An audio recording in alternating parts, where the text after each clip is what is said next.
Yes, yes, y'all, it's going down right now. Episode 69 of the 22 Shots of Moods and Horrors coming at you live. I am your host, Moodz616.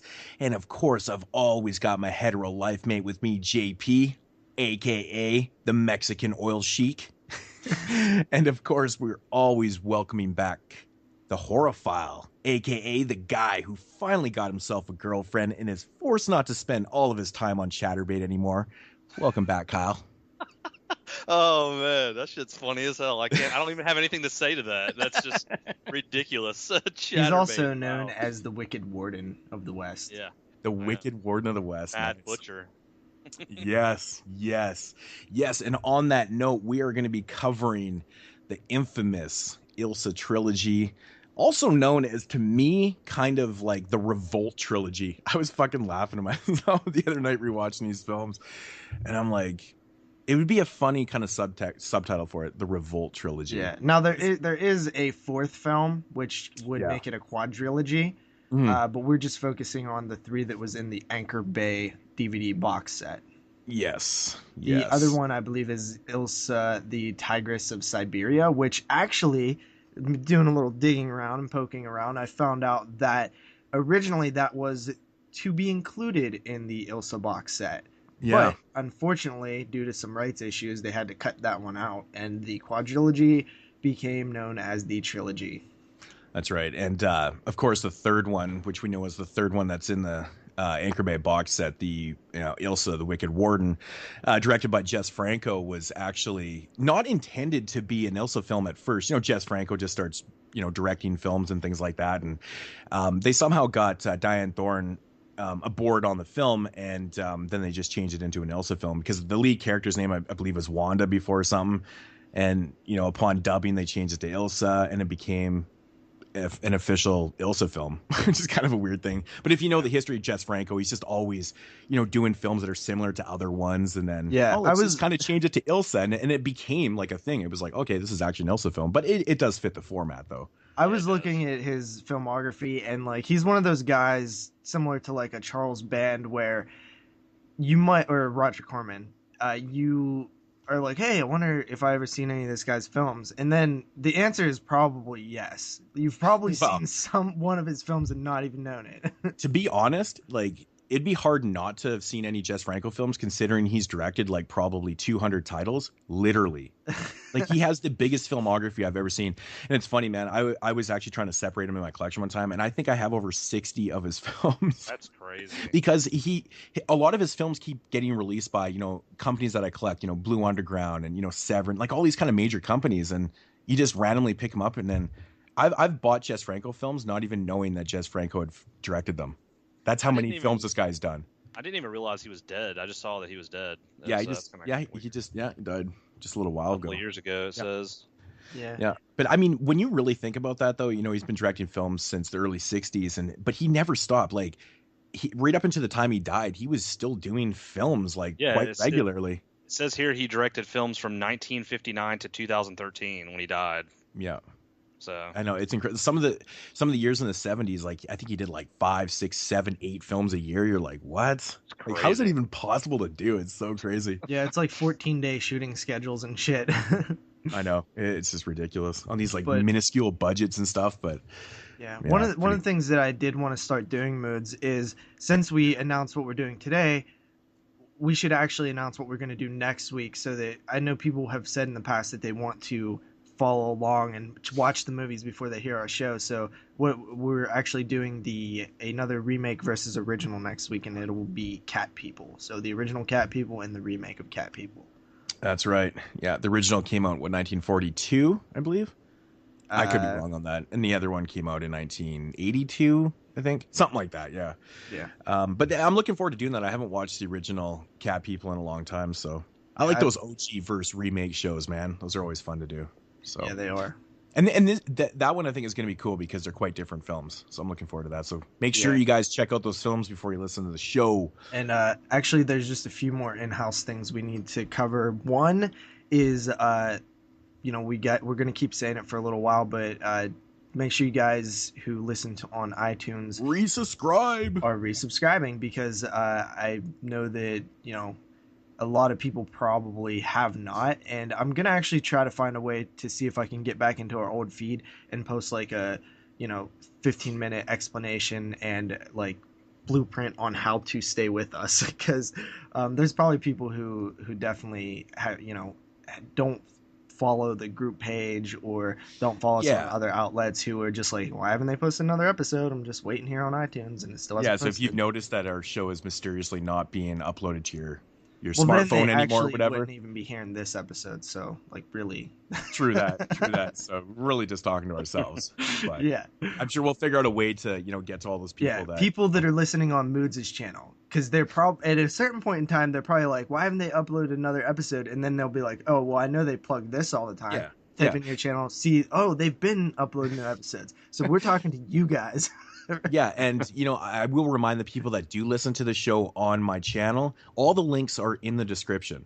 Yes. Because I've actually had people ask me in messages or comments or whatever, like, what's the link to this? And I'm like, they're all in the description. So all you got to do is just click that Dropbox and everything shows up. Speaking of which, Moodz, you're going to actually have to go back and change the iTunes link in every one of those videos. I did it on the site recently.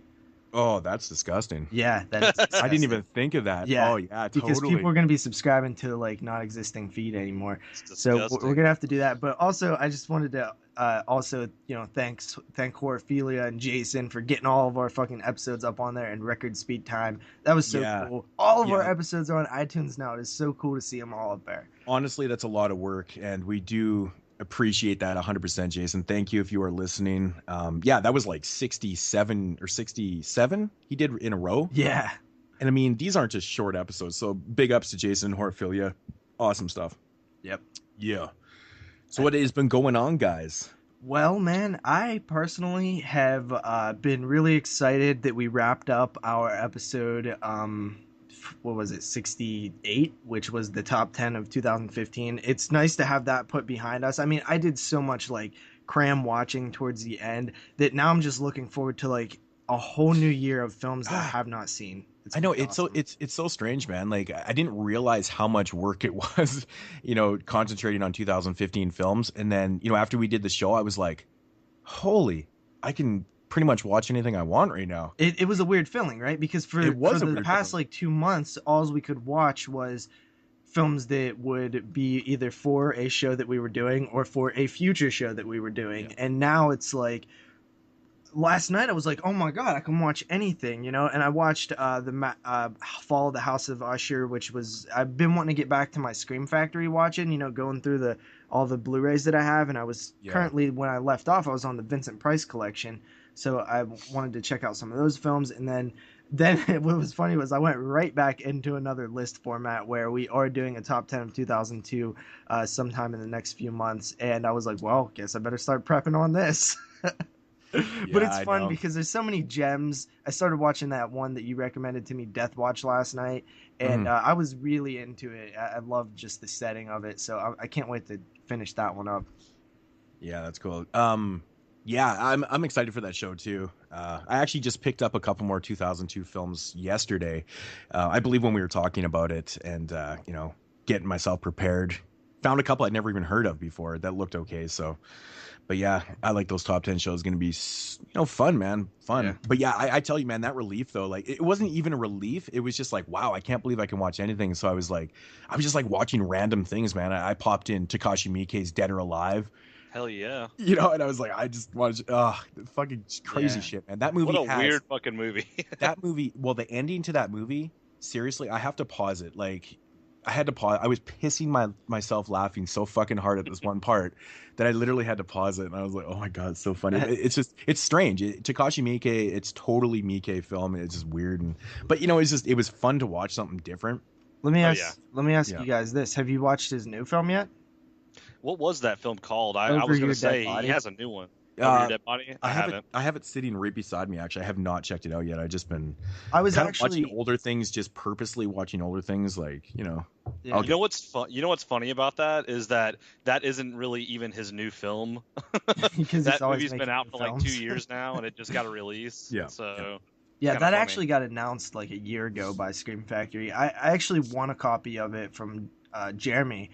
and it showed up at work yesterday. I actually forgot it at work because I was planning on watching it Oh, yesterday. it actually showed up. Yeah, Wow. it did. I've been hearing lots of good things about it. I heard it's just kind of one of those kind of mind fuck deals, like very typical Takashi Miike, I believe. But I'm curious, man. The premise sounds really cool on it. Yeah. I feel like Miike is kind of like them like Jess Franco or something with like as many movies as that dude puts out. He puts out like 3 movies a year or something crazy like that. But the crazy thing about him is that his movies are actually a little more budget, and and he has long, like, epic type films that are like 2.5 hours long. And like, where the fuck do you find the time to do these films? Like Franco would shoot, 80-minute films, but it would cost him $9 and he'd use the same cast for 6 different films. Yeah. It's like, okay, well, we're shooting this one. We have this cast right here. We're just going to, I have these other scripts that are not even fully done. So we're just going to shoot all these movies right now. And then we'll just make like 5 or 6 out of them. And I think that's what he used to do. But Takashi Miike, actually quite crazy, with the effects and the action scenes. And like, he's putting films together that are pretty damn legit. Guys, I was gonna say Yakuza Apocalypse, like as weird as that movie was, like the storyline, it was like a very, very well made movie. Like it looked very, very good. Like I know, like high budget type stuff. So that's what he does. He never always amazes me. Always amazes me when I watch one of his films. I'm like, damn, dude. Yeah, I'm like stoked. I'm like stoked to watch his movies, even though I know I'm going to go into it being confused as fuck when I get out of it. But I'm still stoked to see it. I know Takashi Miike never ceases to amaze me that how confusing his shit. It's because he's one of those guys that likes to. He doesn't spend a lot of time on development. That's his thing. Like, even Dead or Alive, like the opening sequence in the film, you're like, who the fuck are these people shooting these people? And who the fuck is this guy? And then it just gets into the film. And then you kind of have to piece things together as you're watching it. And you kind of reflect on what you just seen in the first act of the film. You're like, okay, so this guy is part of this part of the Yakuza. These are the Japanese and these are the Chinese. And yeah, man, he doesn't like character development in his films. Yeah, it's really kind of crazy. Like with Yakuza Apocalypse, they end up fighting a frog, like a guy in a frog suit at the end. You're like, what the fuck am I watching right now? But it ends up being like some anime, like they're in an anime or some shit. You're like, what the? It's just confusing as shit. I know, man. His beginnings and his end to his films are just what the fuck, man. I like it though. I think that's cool that he makes you think. Like most movies don't make you think. Like you're like, okay, I know how this is gonna end. You have no idea how the hell any of his movies are gonna end or what's gonna happen. This is the consensus on a lot of, the reason why a lot of people don't really care for Miike films that much is because they're hard to understand. And it does make sense, a lot of times people tend to kind of lean towards not liking something if they don't understand it. They won't accept it for it just being good visually or whatever. If you can't understand it, like, fuck that movie.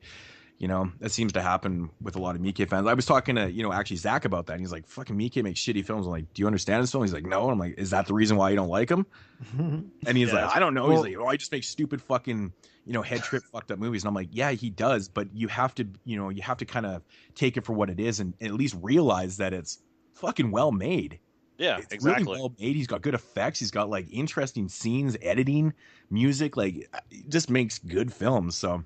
Moodz, we actually have our next 2 directors' spotlights planned, but sometime in the future, after that, it might be interesting to do a Takashi Miike special director spotlight. Yeah, I think it would be cool. I mean, yeah, of course, Miike's dipped into horror films and he's, his Yakuza films and his period pieces. Fuck, that guy's covered a lot of different things, man. He really has, like, all kinds of shit, man. Yeah. His Yakuza movies are, like, apparently, like, his best type of movies. But, dude, the horror movies, like, Imprint and stuff that he's done, they're pretty, and, like, Audition, like, those movies are, like good. Those are good-ass horror movies, so... Mm-hmm. Yeah, Visitor Q, is a film from 2002 that I did tell JP to check out. That's an interesting fucking movie. Oh yeah, that's a weird fucking movie. It's so strange, man. It's Mother's Milk is all I'll say about that. Yeah, exactly. It's fucking so strange. But yeah, JP, I have a question for you. Yes, sir. How much is the free shipping? So the free shipping cost me $7.99. So we were talking before we recorded and fucking JP pipes up. He's like, he's trying to buy something on, what was it, Hastings or something like that? Fries. On Fries, and he's like, how much is the free shipping? Well, I was like, what the fuck? I said, what the fuck did he just say? How much is the free shipping? Like, what the fuck kind of question is that? Like, yeah, fucking high? Well, so my idea behind this was I meant like how much do you have to order for it to become free shipping, but my I know. question actually ended up being ironic because the free shipping ended up costing me $7.99. So Yeah, I know, which doesn't make any sense because what you pay I $3.99? paid I paid like $2.99 for Oh, shipping, and then Derek paid 0 for shipping. So it's like it doesn't make any sense, but whatever. it really doesn't, man. It really doesn't. But man, I have to say, man, this last week has been, for myself, I've been basically just kind of kicking back and just watching random films, anything from like odd action films to gangster films. I've just been just doing whatever, but it's been a very sad and frightening week because people keep dying Yeah. like every day. I'm getting tired of writing RIP and then comma fuck cancer this week. Yeah. I was saying, Angus Scrimm passed away this week, which was very, very, very sad. I don't think he Yeah. died of cancer, but that was a big loss to the horror I think he community died of because- old.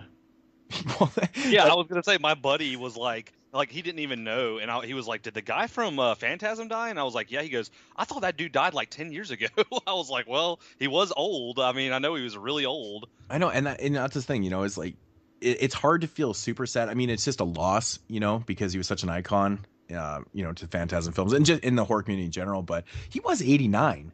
He Yeah. lived a great life. So, rest in peace to Angus Scrimm. And It's a rough one. I mean, this guy literally has scared me more than most people ever, and most actors. I mean, I can't really think of somebody who I found more creepy at a young age. I remember watching Phantasm on Monster Vision, and then one of the most important nights of my entire life in terms of like who I am now was renting Texas Chainsaw Massacre and Phantasm and watching them both in the same night and just being absolutely terrified and pressing stop on the VCR and then pressing play, pressing stop, pressing play because I just couldn't get through it. I wanted to, but I couldn't. And it was the tall man, boy, just I found him just creepy. He was just this tall, creepy ass dude. I know, man. Growing up watching Phantasm, it was one of those movies I, honest to God, could never figure out for the life of me what the hell was going on. Watching that thing when I was younger, going, I don't know. I don't get this movie whatsoever, but it used to scare the shit out of me. It was the look and the atmosphere, but man, I tell you, the tall man, I'll never forget the first time I watched the movie and he picks up the casket just by himself and puts it in there. I was like, Jesus Christ, man. Yeah. It like that actually, it's not even supposed to be like overly scary. I don't know, but it just freaked me out. I was like, that is crazy. Because like I was pretty young and I'm like, that guy's really fucking strong, man. Yeah, and you know what's funny? Like one of those scenes. When I rented it on VHS, it actually was a very old copy that had been watched a bunch. So it even made the film look older and more grainy and creepy than it was if you would see it on DVD or even a less watched VHS version. But that scene, yeah, that's when you're kind of first introduced to him, and he picks that casket up, and you're just like, dude, what in the fuck? Yeah, I know, man. It's crazy, man. And you know so something crazy. else? I heard that he couldn't have been a more nice person too. From all the people that have met him at conventions, Yeah, I swear to God, the day before he died, I was talking to this girl at work who isn't the biggest horror fan in the world, but she started working there, and I found out like she likes horror films, and she liked Phantasm a lot. And we were talking about like how cool it would be to like meet him the day before he died, and we were talking about like how these legends like Wes Craven keep dying, and it sucks because I wasted my time and I never really went out there to these conventions and tried to meet any of these people, and now they're all dying. And the very next day, fucking Angus Scrimm, I wake up, I checked Bloody Disgusting in the morning, and I never do that either. I mean, I wouldn't say never, it's not something I normally do. But I actually went to Bloody Disgusting. I was bored. I had a little bit of time to kill, and there it was, headline, front page, rest in peace, Angus Scrimm. And I was like, you know what? First thing I thought was just like, man, and then I thought like, I wonder if Phantasm 5 was done. Some of the first comments that I saw, after reading about Angus Scrimm's death was, man, was Phantasm 5 finished? People are so worried about the film. It's like, but I mean, that's understandable for the fans. Well, because you start thinking like, well, if it isn't finished, then are they ever going to release it? And if they release it, then then It's we're already not going been to like see such a his long last moments on film. I mean, to me, it's going to make it that much more powerful if it is finished, to see like this was his like final go at the tall man, and we've come such a long way, and to really see it all kind of play out, I think even if the movie is like not the best thing in the world, there is like benefits of appreciating sort of the legacy of the tall man, Angus Scrimm, all I mean, the hard work and stuff. Yeah, I think that from what I've read and what I've gathered, I was doing a little bit of research. I think it is done. It is done. I think they finished the film, so I don't think that that's really an issue. But I'm looking at it now. It says they finished it, but it got delayed until this year to be released. Yeah, I think they were probably doing a lot of like digital post-production on it.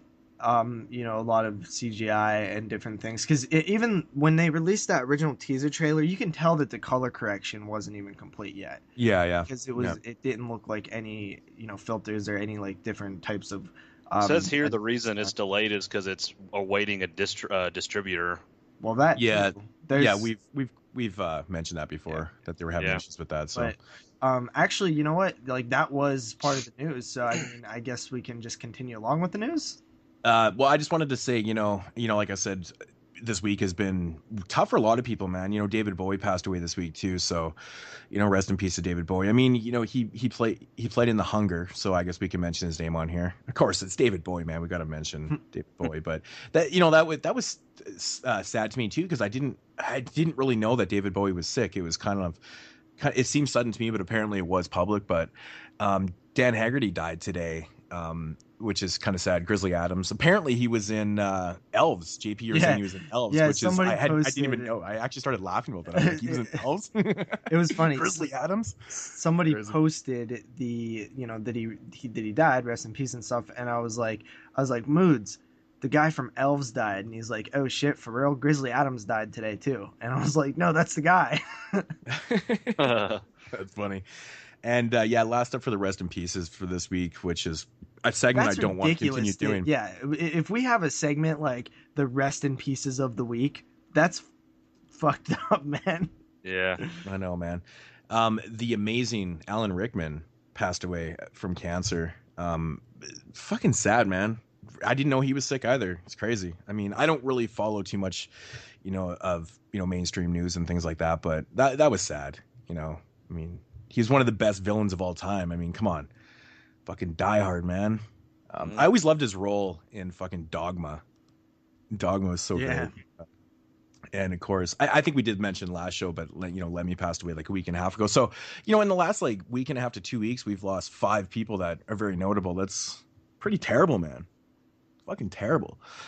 But on that downer note, JP, do we got any news?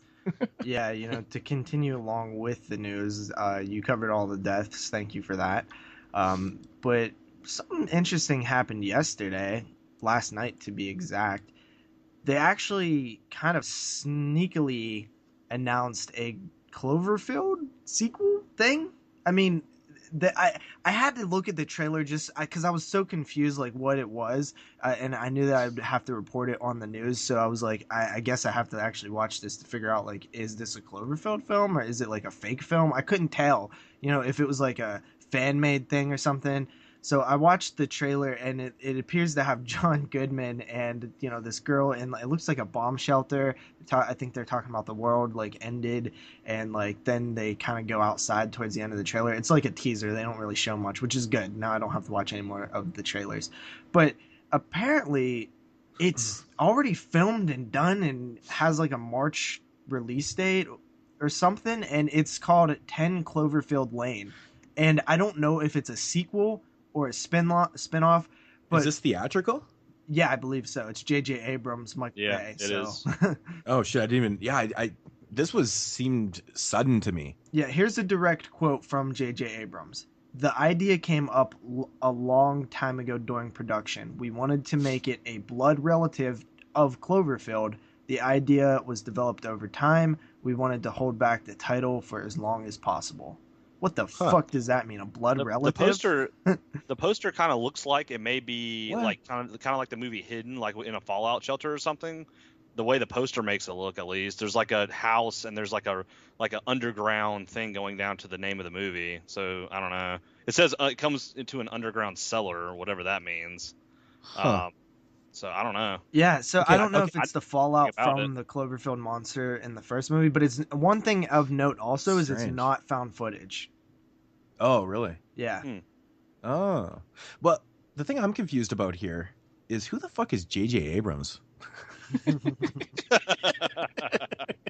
Yeah, who the fuck is that? I don't even know who that is. I don't know. I'm just being an idiot. But no, this is interesting, man. It just like came in a left field. I like that though, because what do we talk about all the time? Like they show too much in trailers. And Cloverfield is a good example of a film that they didn't do that with, right? They kept everything very secretive when that film was released. And they're if this is a sequel to it, they're doing that as well. And I'm a fan, man. Keep doing that. I love the idea that I just now have heard of a film and it comes out in less than 2 months. Like, whoa, that's awesome to me. Yeah, that is cool. That's cool. So that well, this is interesting. Yeah, that comes out March 11th in theaters. So check it out. After that, Arrow Video announced a few titles over the past week or two. The first one is The Stuff. Yeah, The Stuff is getting a US release, which means I found this kind of interesting. Everything's a US release if you have a all-region player. Come on. It's not true. It's not true what he's saying. But The Stuff is a Image Entertainment film. They own The Stuff, I believe. It used to be Anchor Bay, I think, but I'm not sure. Anyway, Anchor Bay, yep. I believe Image has the rights to The Stuff, which, if we know anything, Image has not licensed their things out. Like, they own Chud and the House films, and they did own some of the Hellraisers, which is interesting. I don't know if they still do, but wow, I mean, that's pretty cool. They own Creepshow, I think. So if Arrow has kind of worked their way in with Image to release this stuff, I think that's fantastic, because that only opens the door for more releases from Image Entertainment. But, you know, those rights, particularly the ones that Image owned, I've always found very confusing because they seem to float around a lot. So I'm not sure where everything is and where it exists now. But last time I checked, it was with Image. Yeah. So I mean, that's the thing, man. These rights are always so damn confusing. Like, I really just try to stay out of that conversation a lot, or because it hurts my head, man. It hurts my head. That's the thing, man. Arrow just seems to be picking up a lot of really great stuff in like all types of, you know, different genres and stuff. Like, they're recently going to be releasing. In the future here, they're going to be releasing Pray for Death and Rage of Honor, which are just like ninja films. But on that note, I got myself thinking the other night, I'm like, I hope they release 9 Deaths of a Ninja. I know this is I'm just off on a tangent here, but the point is that they're releasing like all these obscure films and shit and acquiring them that I never thought I'd ever see get releases. So who knows? Maybe they are going after these, these Image films. I'd love to see Chud on Blu-ray. Yeah, no doubt. It's essentially what I'm saying, because I mean, these are the type of films that we've been, dying. Maybe going after some of this Anchor Bay. Like, who the hell has the rights to like the Manitou and Superstition and shit like that? Is Anchor Bay still own those? I don't know, man. I did hear that some of Anchor Bay's titles went to Blue Underground. Some of them went back to their original rights holders, whether it was MGM or Universal or whatever. It's so frustrating because there's so many of those older Anchor Bay titles that have never been re-released. They're long out of print, and I've just, those are the titles that I couldn't even imagine Arrow putting out. That'd be fucking amazing. Yeah. So after that, Arrow announced a UK/US title, which was The Bride of Re-Animator. Of course, this is the sequel to the Re-Animator done by Stuart Gordon. This one kind of done by, I don't know if he was his protege or they kind of just worked together a lot, but it was Brian Usna. And This one actually is pretty boss, dude. It's a 3-disc limited edition, and disc 1 and 2 have the unrated version of the film with multiple, like 3 audio commentaries. Then a bunch of featurettes, and the 3rd disc has the R-rated version. So I mean, damn, that's a lot. That's like a lot. stuff for that film. I always wanted to cover those films on this podcast because I've still never seen them ever. Yeah, Brian Usna is a writer too, right? Like he wrote From Beyond for Stuart Gordon, right? Yeah, he did a lot of stuff. Like he did Return of the Living Dead 3. He did one of the Silent Night Deadly Night movies. I think he actually wrote part 4 and 5. Usna did. Of what? Which is really of Silent Night Deadly Night. Yeah. Which is not really his best work. I would say. Honestly. But even thinking back on those movies, yikes. Yikes, yeah. But Usna's done things that I forget. Like I think he wrote The Dentist. Like he did a lot of things that I totally forget about, and then I'm like, oh yeah, he did stuff. Yeah, he directed The Dentist. So yeah, he's actually done some good. Well, that's right. Yeah, Usna directed part 4 of Silent Night Deadly Night. Yeah, so that's right, man. Part 4. Oof, man. Yeah, I don't even want to get into those flashbacks. The cover art on that Bride of Re-Animator Blu-ray is pretty sick too for that Arrow release. Yeah, I know, it looks pretty damn good. So tempting, tempting. I mean, every time Arrow, I always kind of, second guess myself. I'm like, do I need to upgrade this? If it's from some other company, but if it's Arrow, you're getting like, 7 different versions of the film with like 4-hour documentaries, and fuck, their features are nuts. It's always worth it, man. It's always worth it, right? Especially on those Arrow sales that, Kyle just figured out that it's actually a lot better than he thought it was. Yeah, I just ordered what I ordered. City of the Living Dead and Frankenhooker for like $5 a piece. Yeah, those are pretty legit. Do you have a region-free player, Kyle? No, but I'm actually going to buy one very, very. I actually got a ton of, region DVDs and Blu-rays that I can't watch, but I need to buy a region-free Hey, Blu-ray will you do me a player. favor? What? Grab me one too. Yeah, okay. Isn't that really just the kick in the ass to get when you have all these movies sitting on the shelf and you're like, motherfucker, I can't watch these things. I need to get myself an all-region player. I really wish the Xbox One would be like the PS4. Is there a way to I think hack PS4 it? is region free.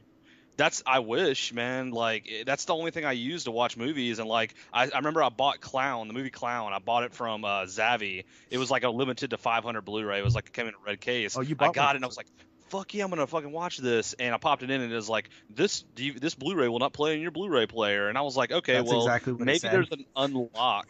Yeah, well, so. it did. I think it's It did. It was like, this is the wrong region for this Blu-ray player or something. Playable. And I was like, I bet I can crack this and fix it, because some Blu-ray players you can change the region. Yeah, well, it used to be easy with DVD players, but Blu-ray players, I guess, are a little bit They harder. won't let you. Yeah. So it sucks. I just bypass all that bullshit and just buy the all-region Blu-ray player. I'm definitely gonna buy one soon. Yeah.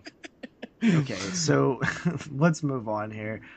Tales from the Crypt. This had made the rounds multiple times last week. All the sites were reporting on it. The first response was yay, and then the second response was nay, and then the third response was like, yeah, I guess. So there's many things that happened. First, it was announced TNT is going to revive Tales from the Crypt. Woohoo! HBO's Yeah. TV show that was very successful. I'm gonna animate this segment. Okay? Probably all of our favorite horror TV show. Like pretty much everybody loves that show the most. It was coming back, and I was like, okay, well, it's coming back on TNT. TNT used to be TNT used to be explosive, awesome TV, man. I mean, it played Mad Max all the time. I saw so many horror movies on Monster Vision, and then they changed their slogan from like TNT, which is obviously like explosive action, to we know drama. That was their slogan. I was like, get the fuck out of here. That's shortly when I stopped watching TNT. Save that shit for the Lifetime Network, motherfuckers. So come on. When this was announced, they were like, this is going to be part of a horror block that we're creating. And I'm like, okay, this sounds good. Man, what if they brought back something like Monster Vision? My mind was racing with all kind of possibilities, but at the end of the day, I was like, oh, this is awesome, because Tales from the Crypt is coming back. I wonder if it's going to be like rebooting old episodes, stories, because they were from the comic books, or it's going to be all new stuff. Then I find out M. Night Shyamalan's in it, or not in it, but he's going to be the show curator. And I was like, okay, well, Shyamalan's making a comeback now with The Visit, and I think he's kind of more a little grounded in reality, in terms of just his status in Hollywood and his status of what people think of him. So altogether, I'm just like, this is going good. And then a bombshell gets dropped on us the very next day or week or so. And it says, oh, well, the Crypt Keeper is not going to be involved. It's not going to be a anthology show. It's going to be similar to American Horror Story, where it's, a singular story each season. It's a different story each season. I'm like, okay, so what you're saying is not Tales from the Crypt then. That's what you know what they're saying? They're saying it's American Horror Story. Yeah, they're saying that American Horror Story is doing Crypt, really good. Okay, first of all, you can't name a show Tales from the Crypt when it's one continuous story. That's Tale from the that's Tale from the, because there is no damn Crypt. Yeah. What the fuck this is, man? I'm like, when I read this, I started laughing so hard. I'm like, this is the stupidest thing I've ever heard. Yeah, that sounds dumb. You don't even attempt to bring back Tales from the Crypt if there's no Crypt Keeper and it's not an anthology. That's the whole point of Tales from the Crypt. Multiple stories by multiple directors, different casts, different stories, different fun. Fuck off, M. Night. Yeah, but it makes sense that if they can't use the Crypt Keeper because HBO owns it. That's fine. But why change the format? You can still do the anthology. I'm not down with that format. So the Bloody Disgusting reported this as an exclusive, but then the very next day or 2 days later, it got even more bizarre because there was another report that kind of axed everything, or not everything, but some of the things that was said in the previous report. So here's the status of Tales from the Crypt right now. And M. Night Shyamalan addressed this topic on Twitter when somebody asked, whoa, what the fuck? Why no Crypt Keeper or whatever? And he said that they can't do the Crypt Keeper because HBO owns him. But they are going to have a new host that will be cool and dark, and that, basically he said that it's going to kind of be like an old man with a hood next to a fire, which to me sounds like the Vault Keeper, which was there were three things in the Tales from the Crypt comics who would tell the story. It was what that sounds like to me? The Vault that Keeper sounds like and the Witch. It sounds like a fucking cliche to me. What do you mean? That's what it's the guy with the big guy with a hood next to the fire. Well, but that's what it was though. No, I know, but for them to that's what they're coming up with. Well, they're not. I mean, if they're doing the Vault Keeper, then they're not really coming up with it. It was just part of the comic. I guess well, I mean, it's similar to the Vault Keeper. I'll give them that. Well, let me just say, if they do the Vault Keeper or the Witch, I would be. It's not going to be the Vault Keeper because they probably can't use that name. So, because in the original comic there were 3 storytellers. There was the Crypt Keeper, the Vault Keeper, and the Witch. And from what I understand, each issue, the story was told by one of those 3, and it would change every issue. And I thought that was really cool because then it would be, it would be a way to continue the Tales from the Crypt's legacy without, becoming copyright infringing on what HBO had already done, but still keeping it grounded in the comic book. So I'm down with that if they do that, because if there's maybe even get John Cassier to do the voice, maybe an altered version, or maybe have him play it. Who knows? So I think their head's a little bit more in the right direction, but still, at the end of the day, we just want the Crypt Keeper. So then he also goes on to say, which to me kind of conflicts what was previously reported by Bloody Disgusting, where they said that, it's no longer an anthology format, because Shyamalan tweeted saying, what are your favorite episodes of Tales from the Crypt, or what is your favorite comics stories from Tales from the Crypt? Looking to adapt some, and I'm ready to dig in. So that's weird. The first thought I got from that was he's going to take, some people's favorite episodes. He's going to pick one of those out, and then he's going to create a whole story around a whole story. Which it's going to turn into American Horror Story from this one story. There's not enough. There's not enough story in those short episodes to do that with. Well, that's where M. Night would have to come in. He'd throw in some twists here and there, and Well, if you listen to this whole history, this whole why does this have to be so damn confusing? It's like an M. Night movie. This news is an M. Night. Yeah, I know. That's what I'm saying. It's so confusing. It's totally M. Night, and only this would revolve around M. Night Shyamalan. I just all I wanted was just the anthology format, because, I mean, there is none. Yeah, there is no anthology shows on it. I mean, we have all these horror-related shows, and they're these continuous stories, which is fine. But why can't we just have that anthology one? Yeah, I mean, that's what a lot of people I'm hoping want. for. And maybe by the backlash that initially happened, maybe they did pump the brakes and resort everything. it's just frustrating trying to figure this out because I just want them to say, okay, guys, we're just fucking around. We're just throwing some twists in there. It's actually anthology. Yeah, well, gotcha. It's going to be 13 episodes. Was that as good as The Sixth Sense? Was that as good as The Sixth Sense? Now, what if they did this? What if it's a 13 episode anthology story with an overarching main story attached to all the mini stories, similar to how they did with Friday the 13th, the TV series, or something like that? Would you be okay with that? Yeah, that's a better. little bit better. Yeah. Okay, so basically, when he says, "What is your favorite Tales from the Crypt comics or episodes looking to adapt some that's the key word, and I'm ready to dig in."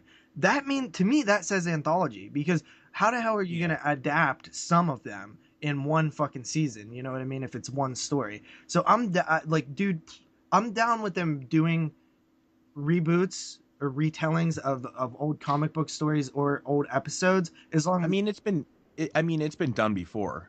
You know, you look at the Twilight Zone.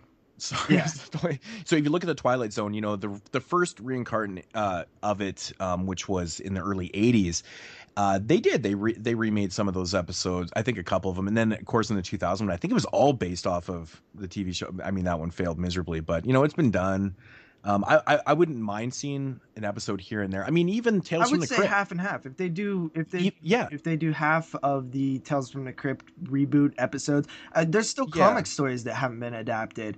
Exactly. I was just going to say, plus there's old stories that never even been done, but you know, I have no problem with it. You know, you look at the Tales from the Crypt film, you know, with the Christmas episode, and it got adapted into a short episode and stuff like that. So, you know, it works. Yeah. So, I mean, that was in the first season. I think that was the second episode of Tales from the Crypt, On Through the Night, right? It was actually the pilot. It aired first, but it wasn't like I think they like titled it as like the second episode, but I think that actually what they did, I think they aired 3 in one night as a pilot. Okay, I couldn't remember. I think the way it plays out on the when you get the seasons on DVD, I think it's the second episode. But my point is that it was adapted straight from the film. Yeah, and this is what M. Night also, he said one more thing. He said, "I'd never make Tales without CK," meaning Crypt Keeper. "Will be a new take on him, as the puppet is property of HBO. Promise he'll be cool and dark." He said promise, so we're holding him to it. Promise. I want to like M. Night. I really do. I really want to like him. I don't. That's so mean. Like, 'cause you can see how hard he tries. Dude. You want to know what? I like the guy for trying with things. Like, he tries very, very good. Like, he tries very hard, but he usually fails miserably, and it's really hard to, like, you know, I don't see how the companies, like most of the companies that like release his movies, even keep giving him shots at it half the time. Like, I don't hate the guy. I think that he has a passion for making movies. It's like Eli Roth. Like, Eli Roth is a good director, and he makes not a lot of crappy movies, but he gets a lot of shit, you know? And, you know, companies like production companies probably see that, and they're like, well, you know, let's go ahead and let him make another one. But, I mean, I don't know. M. Night Shyamalan really hasn't made any movies that I really cared for, other than, you know, The Visit was all right. You know, Sixth Sense, and I'm so different. The Happening was the worst movie I think I've ever seen. I'm so different. I'm so different than that, though. Like, if I was running a production company and I was looking to hire some people on, I would hire Eli Roth in a second, because you know, and not just based on his abilities to do, you know, pretty good films. It's just the fact that he's always in the news. You know, you're right, Moodz. Bad publicity. Your company would be a success, because exactly what you're going to say. Exactly. And it's always out there. Like, whatever Eli is doing at that moment is out there, and everyone knows about it. And like him or not, chances are you're going to fucking watch the movie. Oh, yeah, definitely. So, and it's good to have people like that. I would hire, my first 2 employees would be Eli Roth and Rob Zombie, because they are so damn talked about. So many people love them. So many people hate them.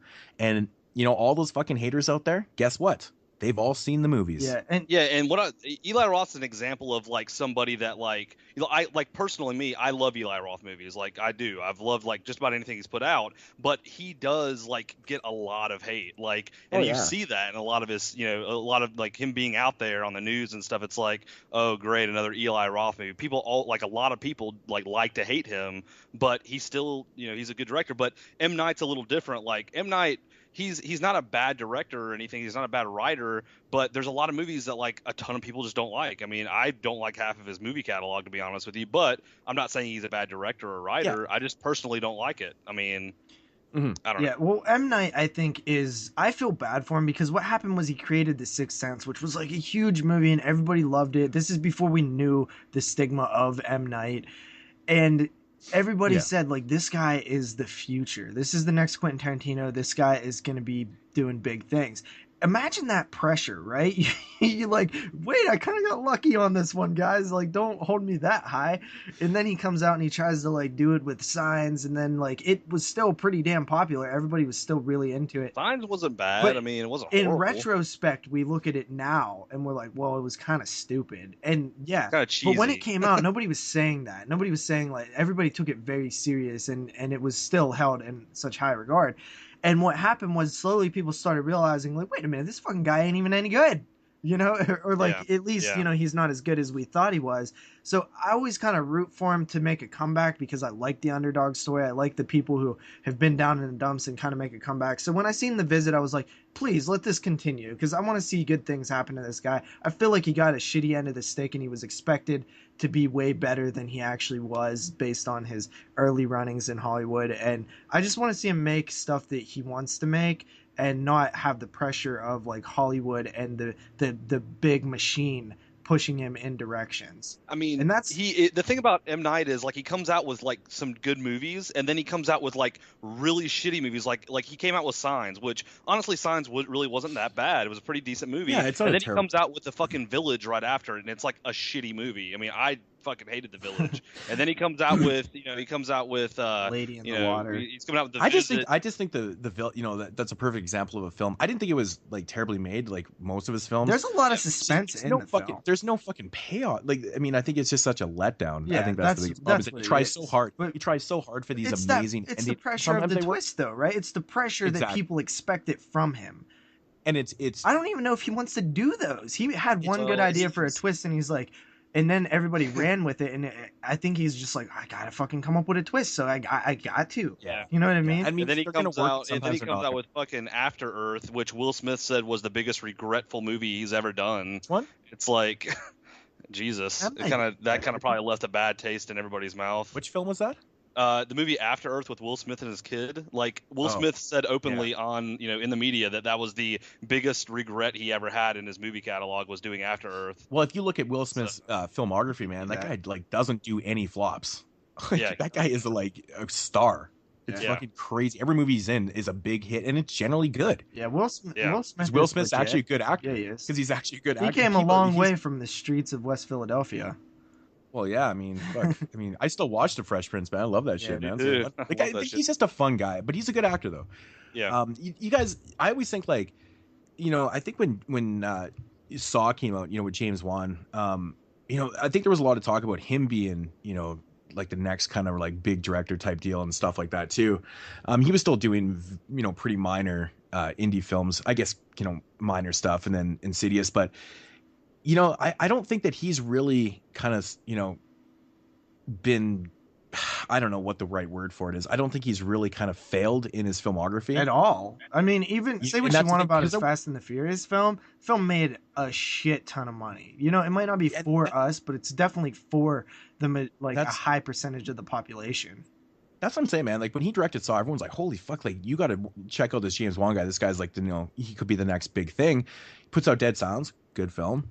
He did a movie called Death Sentence, which I don't think a lot of people saw. It was in the same year as Dead Silence. And you guys ever see Death Sentence? I have. It's with Kevin Bacon. No. It's a good. It's not a horror film. It's like a revenge film. Yeah. With Kevin Bacon, it's fucking good, man. It's a good film. It's very underrated. So another great film. Then he did Insidious, of course, The Conjuring, Insidious 2, blah blah and blah. And now The Conjuring 2 is coming out, and he's and this guy is not Aquaman.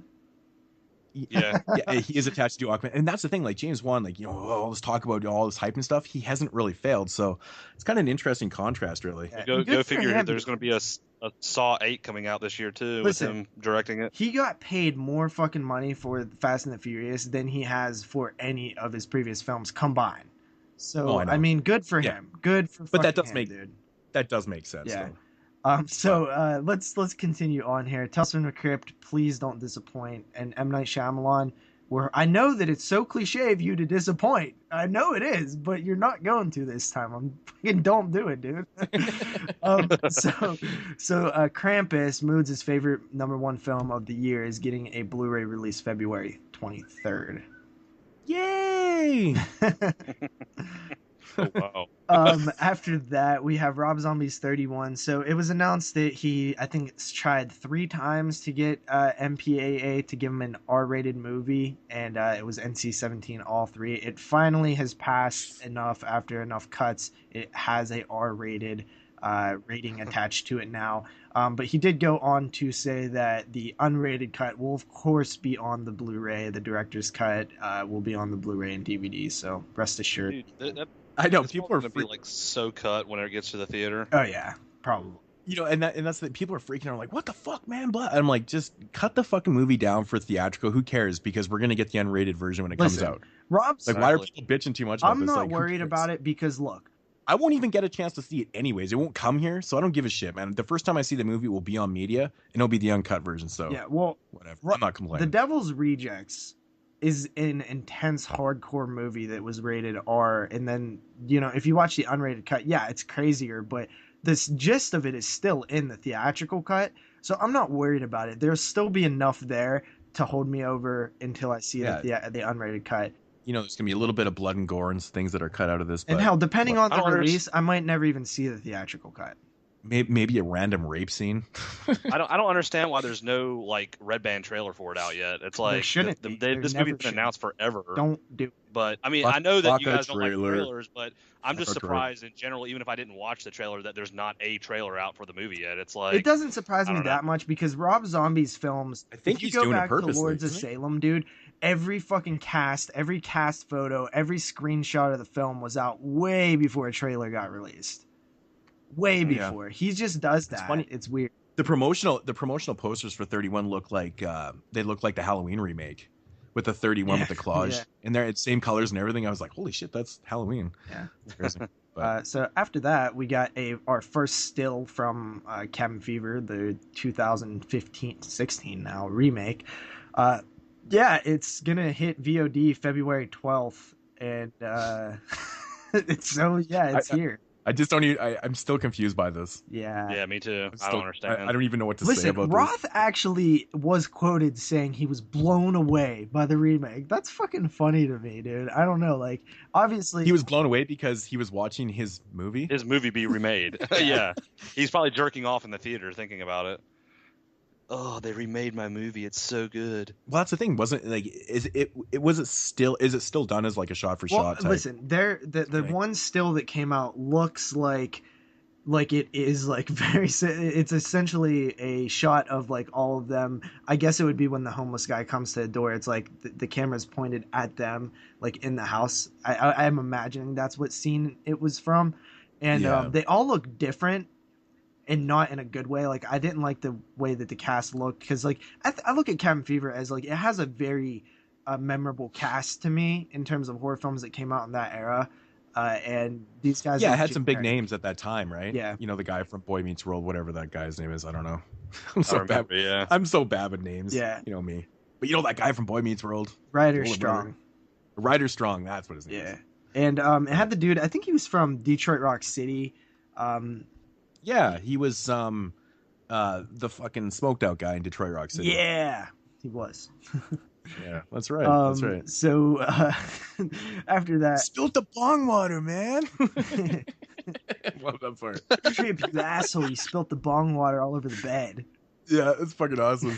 I love Detroit Rock City, man. That's my shit. Me too, man. I used to watch it a lot when I was, growing up as a teenager. Yeah. So after that, we have Inside. Directors, their new film Among the Living is slated for March 7th, 2016 in the UK. So no US release date yet, but UK gets everything first, man. Yeah. I'm serious. If I made a film, like if I was releasing a film tomorrow, it'd get released in the UK first. I wouldn't even have a release of it. Let me just tell you this, guys. I love the you know, we always hear these. It's Evil Dead mixed with fucking Dead Alive with a sprinkle of Hellraiser on top. We hear this all the time, but I really like this combination of how it's being described as. It is described as. Oh, by the way, these are also the guys that went and filmed the new Texas Chainsaw Massacre, currently in post production. So these guys are doing big things right now. But this one is being described as, and I love this. This is so great. It is a mix of Stand By Me, the Texas Chainsaw Massacre, and It. Stand By Me? What the fuck? Stand By Me, Texas Chainsaw Massacre, and It. That sounds like the That's greatest random. combination ever. Stand By Me. So it's like a coming of age clown. But wasn't fucking massacre? It kind of coming of age clown massacre? Wasn't It kind of like that as well, though? The coming of age thing. Yeah. So I like that. That sounds great to me, and maybe the grittiness of Texas Chainsaw. I don't know, man. This could be cool. I'm looking forward to it. Yeah, why not? Why not? Right? Yeah. So not? youngsters Victor, Dan, and Tom skip school to wander around an abandoned movie set. They stumble upon a horrific vision: a woman in chains dragged through a field by a man wearing a clown mask. There's your It reference.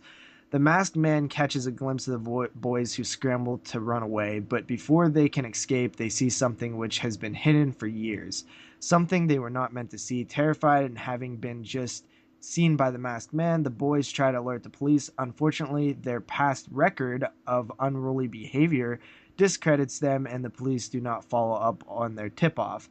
That night, someone breaks into their home seeking to eliminate them. One after another, they are going to meet Clarence. That sounds great to me. It sounds like Clown House and It.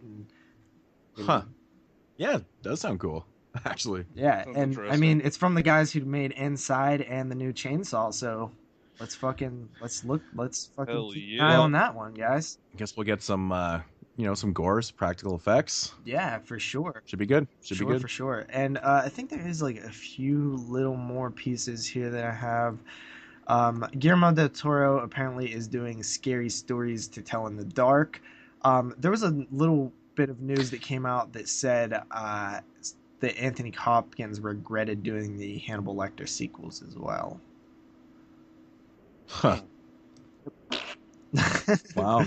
So, also besides that, one thing that I think I reported this a while back, but the Silence of the Lambs house is still up for sale. The original asking price was $300,000, and it's down to $250,000. What's interesting about that is it's like 25 minutes away from where I live, or 40 minutes.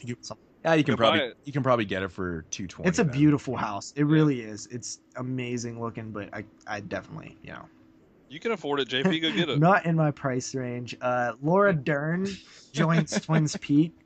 Joins Twin Nice. Peak. Fucking damn it. Twin Peaks. Come on, spit it out. Twin Peaks. Yes.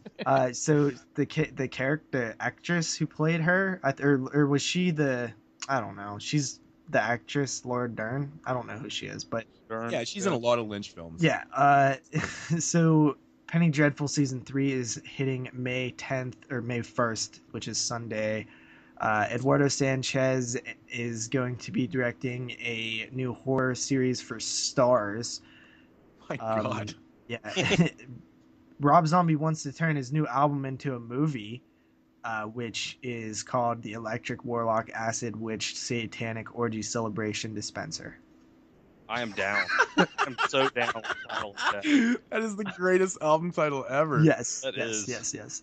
The Witch is coming out February 19th, 2016 in theaters, which is pretty cool. Yes. And I want to give like a shout out, I guess, because I totally stole all this stuff from Blumhouse. They did this little mini thing. They do it weekly where it's like the news of the week, or like it's basically a bunch of the littler news that nobody kind of paid attention to, and it's all listed on one article. So I might start using that for like some of the bonus stuff that we might not cover, and just kind of run through it really quick. So shout out to Blumhouse. Yeah, Blumhouse, send us some free merch and a Green Inferno DVD. Dude, possibly. Blumhouse their website is legit as fuck. Their horror website, dude. Like Mhm. they're so against like the norm, what like Bloody Disgusting or like Dread Central posts. Like they have a lot of other fun little things that's not necessarily news specific, which, you know, there so many websites are just dominated by who can get the newest story or whatever, that it's cool to see them go against the norm and kind of just focus more on cool articles. Yeah. Cool. That wraps up the news. That's it for the news. Wait. Alrighty. Wait. There's one more piece Maybe of news not. that I forgot about. Fright Night You're gay, documentary. The coming out. You're So Cool, Brewster, the story of Fright Night. Why would they ever make a documentary on Fright Night? Is it really that big a deal? Fucking right it is. Depends who you're talking I to. just said that to piss Moodz off. But the guy who's doing this documentary also did the documentary that we still yet to see called Leviathan, the story of Hellraiser and Hellraiser Hellbound 2. Which, oddly enough, I've never really heard anyone talk about. It's because UK. It got released in the UK in this. But you think you would hear someone from over in the UK talk about this in a video. I hear or it's something. amazing. It's weird. It's 476 minutes. Fuck. Jesus Christ. Wow. Yeah, and it's like a this Lord of the Rings Fright film. Fright Night, and focusing on the sequel of Fright Night is also it's similarly long, I guess, which is fucking insane to me. So yeah, that's pretty cool. It got announced. I don't know when it's coming out, but it is announced. And also, finally, Puppet Master Access Termination, the third in the Axis trilogy from Full Moon Entertainment, and it's like And the 11th Puppet Master the 11th? film, I think. Yeah, it's the 11th. Count Puppet Master versus Demonic Toys. Not part of it. Yeah, which is stupid as fuck, by the way, that it's not part. Well, I've even heard that out of Charles. Yeah, but you know why he says that, right? Because it sucked. Like he literally licensed the stuff out to be made by. I guess it was made by different people, but that's what I'm saying. Mean, yeah, it's fucking. He used two of his own properties, you know. Figures. So it's currently at $33,000 raised with out of a looking for 50,000 with 7 days. Wow, left. man, $33,000. They could make like at least 4 Puppet Master films out of that. Honestly, with that money added to what they already have for the film, which I would assume is probably about $70,000 to $100,000, I would think that this would be one of the best Puppet Master movies since the original. Well, you would think, anyways. Yeah. We'll So see. if anybody wants to contribute to the Indiegogo, I'm still behind. I haven't seen the last one, the 10th one, but I'm always going to be a fan of Puppet Master, even though like they're pretty bad, most of them. Yeah, I know. It's one of those series that you just can't stop watching. Yeah, I always get excited when a new one's announced, and for the most part, like I have been wanting to revisit them, but I'm saving them for when we inevitably cover the 11 films on the podcast. We might have to break that one up into multiple parts. Yeah. So Did you mention that? No, I think we got good stamina, man. We can do it. yeah, we could do it. We're gonna do the Howling film. Well, I mean, there's 8 of those, 11. But Puppet Masters are like 70 minutes, some of them. So that is true. That is true. They're definitely. I mean, remember the Children of the Corn films, man? Most of them were like 90 minutes. Yeah, they were long. Yeah, long films. It's like, how you make a 90-minute Children of the Corn films? Yeah. Go fuck yourself. But I think we can do it, man. We've done it. I mean, the Howling, there's only 8. Yeah. Like I said, so I mean, I'm looking forward to that. There's only 8. I mean, it's just one less from the Children of the Corn, but the thing is, though, it's an interesting franchise. It's interesting. Yeah, I'm excited because I've only seen one of them. So to me, it's like, okay, I'm definitely down to do this. It's funny. The middle films in that franchise never get talked about, and they're not the worst things in the world. Let's put it that way. From what I remember. Kyle, you want to join us on that one by chance? He's like, hell no. We'll see, maybe. He's like, hell no. Yeah. All I can think of is Children of the Corn. Children of the Corn. No. Yeah. Well, considering the fact that like 80% of the Children of the Corn franchise was shit, I don't know. We'll see. Yeah, it's shit, but some of it was pretty damn entertaining, though. Yeah. It was funny. Yeah, they were funny as fuck, most of them. Yeah. But yeah. All right, so that is it for the news. You didn't mention that Quentin Tarantino announced he wants to make a horror movie. Dude, what is up with that? First of all, did anybody actually read the article? Yeah, I read the article. Not really. The article that I read wants... said, like, yeah, I don't think that I could ever actually do like a full blown horror movie, but if I did, I would want it to be like this. Well, he already did kind of that, you know. I mean, didn't he write From Dusk Till Dawn? Yeah, but you know, he didn't really. That's not even like a full blown. He's talking about like his direct horror. He's That's talking what I'm about like saying. something like The Exorcist. Oh, I see what you're saying. But no, just him saying I don't think I could ever do a full blown horror film. Well, he proved it with From Dusk Till Dawn because it's like two different films. Yeah, but technically he didn't direct it, so. No, he didn't, but he wrote it. Yeah. So And he it's his acted. story. So Well, But- so is that this? Was there another article that came out that I missed where he I'm announced looking at it? the article currently. He says the exact quote is, "If I had all the time in the world, the Hateful Eight director told Time Out, I would love to make a really, really scary horror film like The Exorcist," because he's already said he's only making 2 more movies.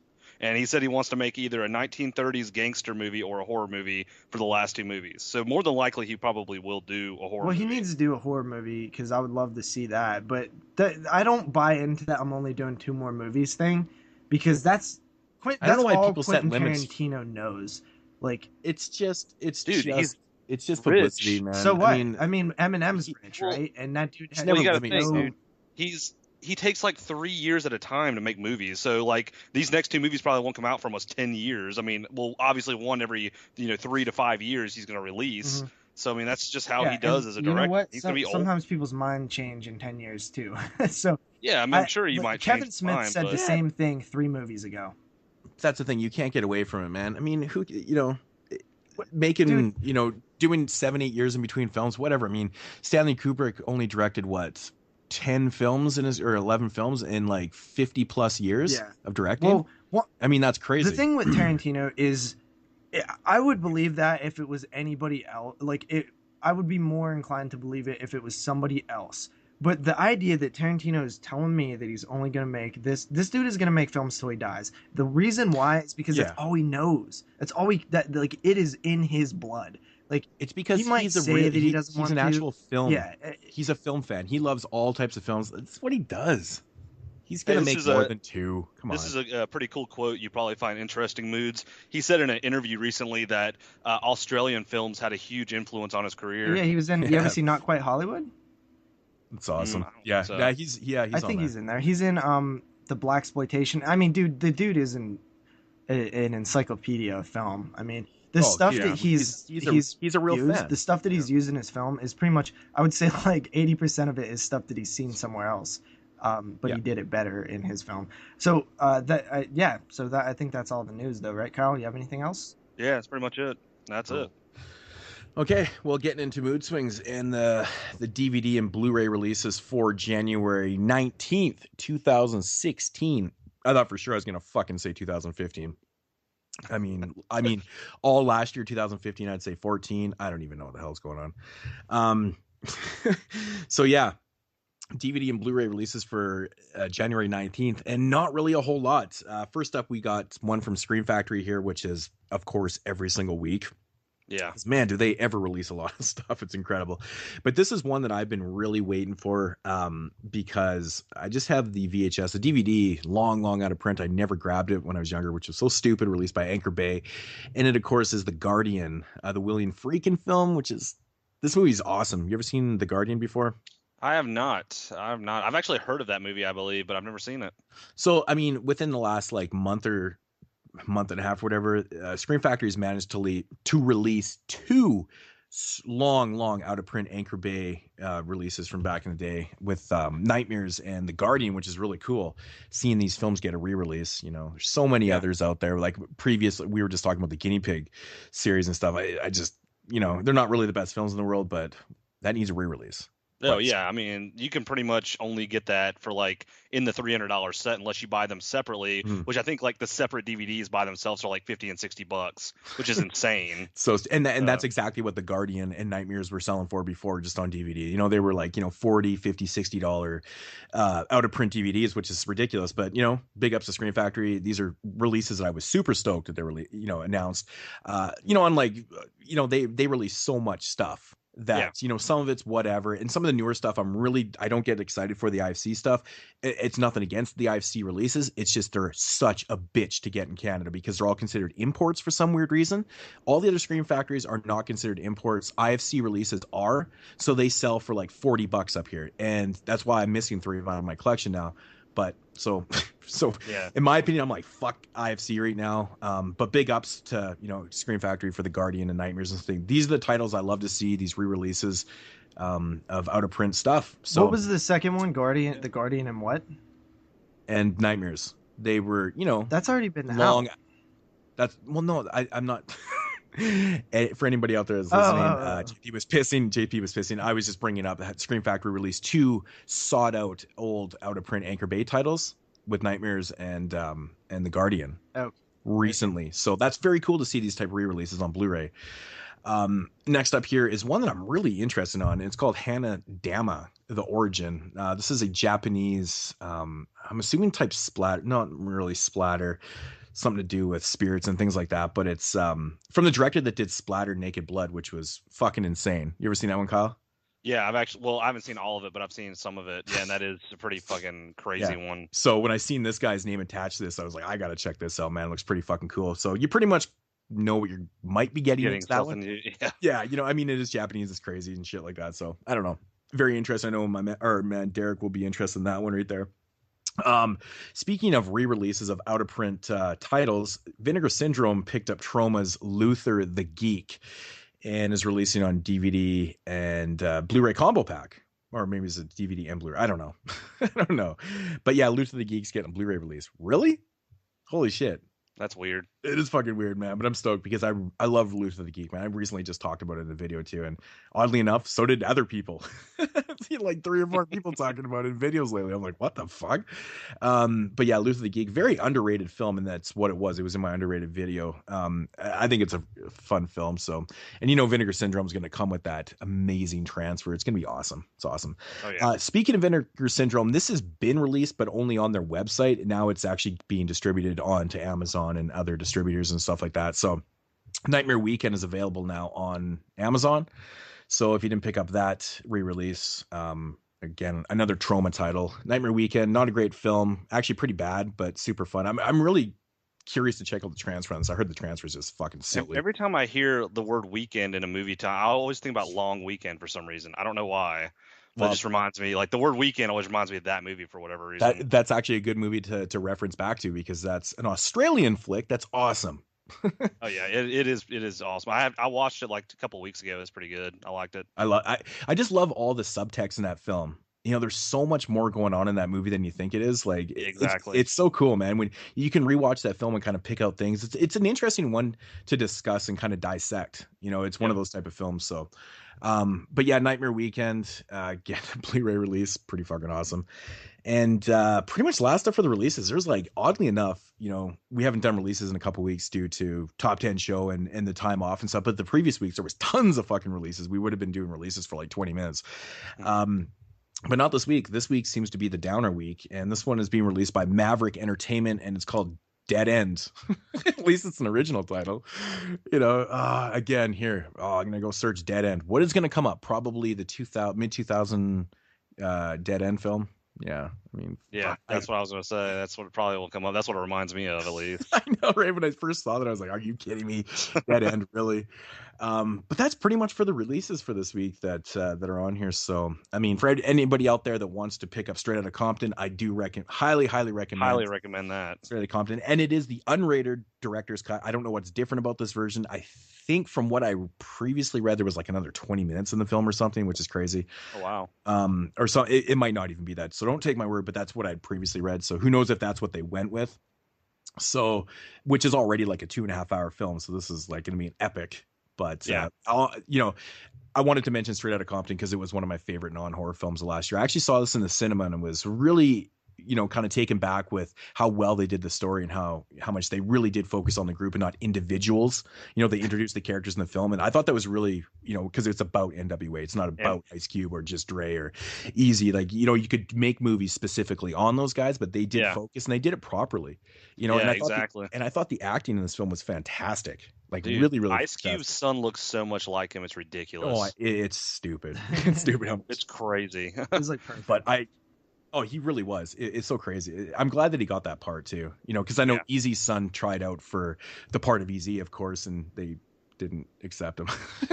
He probably sucks at acting or something. They kind of said that. This is a Hollywood film. They want good acting. That's the thing. So yeah, it makes sense. But Straight Outta Compton, check it out. Awesome film if you haven't.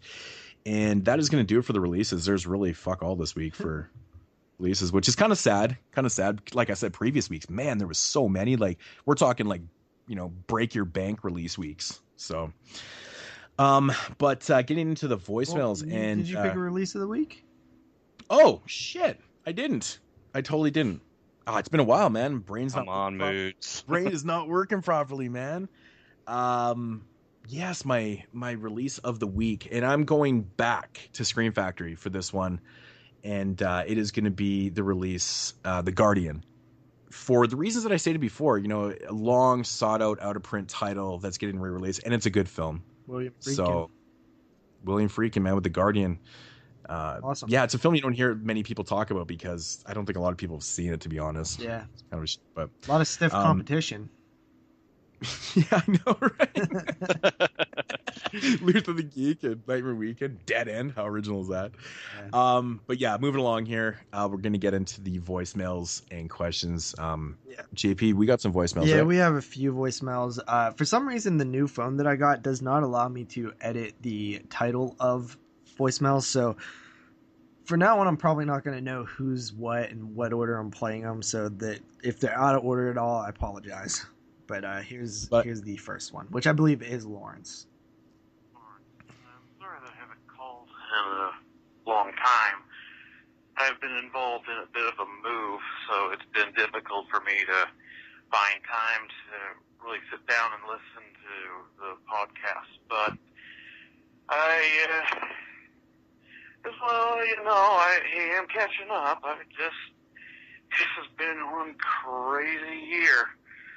All that's left of it.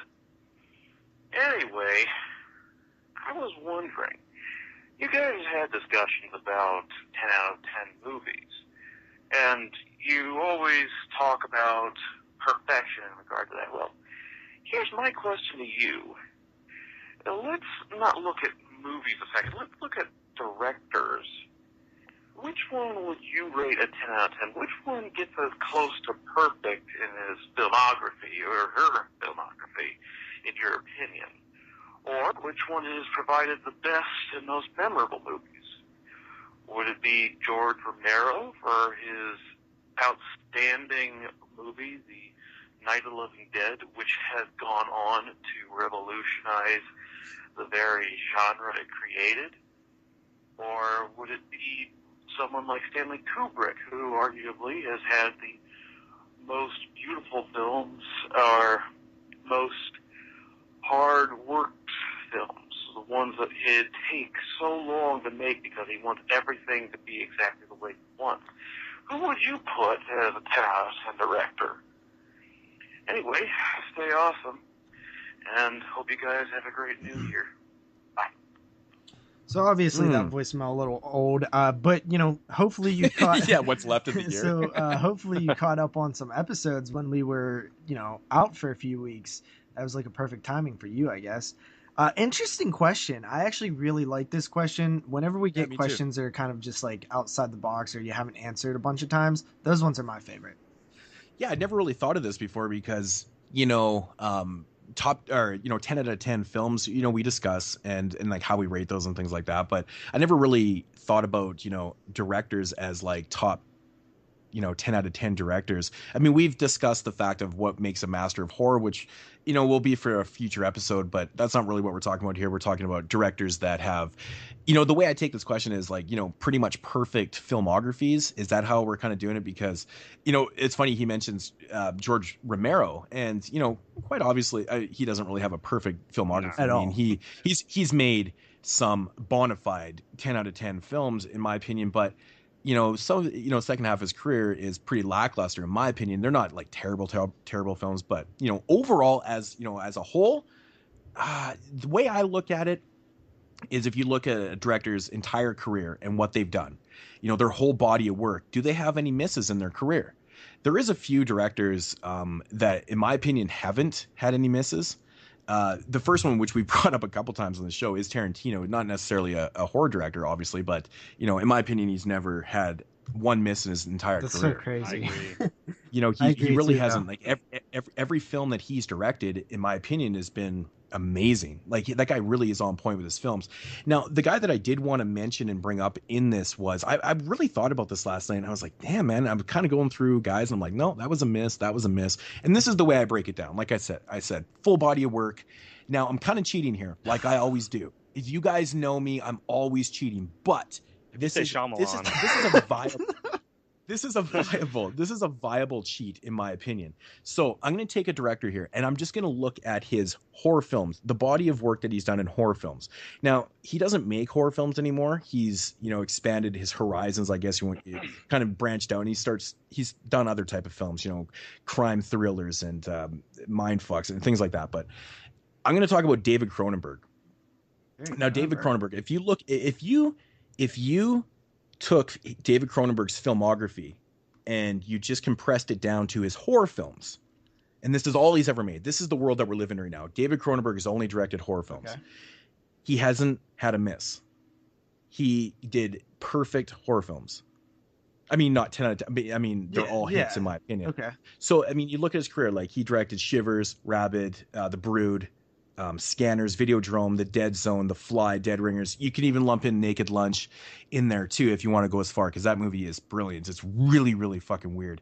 But, that body of work right there, not one miss. And I wanted to focus solely on the horror elements of his career. And personally, he's never had a miss. And I couldn't think of too many other horror directors out there that have had, I mean, if a director's only done one or two films, I don't really think that counts. I mean, I'm looking at a bigger body of work here. Actually, we need to define that. What does count? Like, how many do you think they need to have for it to count? I don't know, man. I would say like 6, who knows, maybe I'm stretching, maybe 5 or 6. Yeah.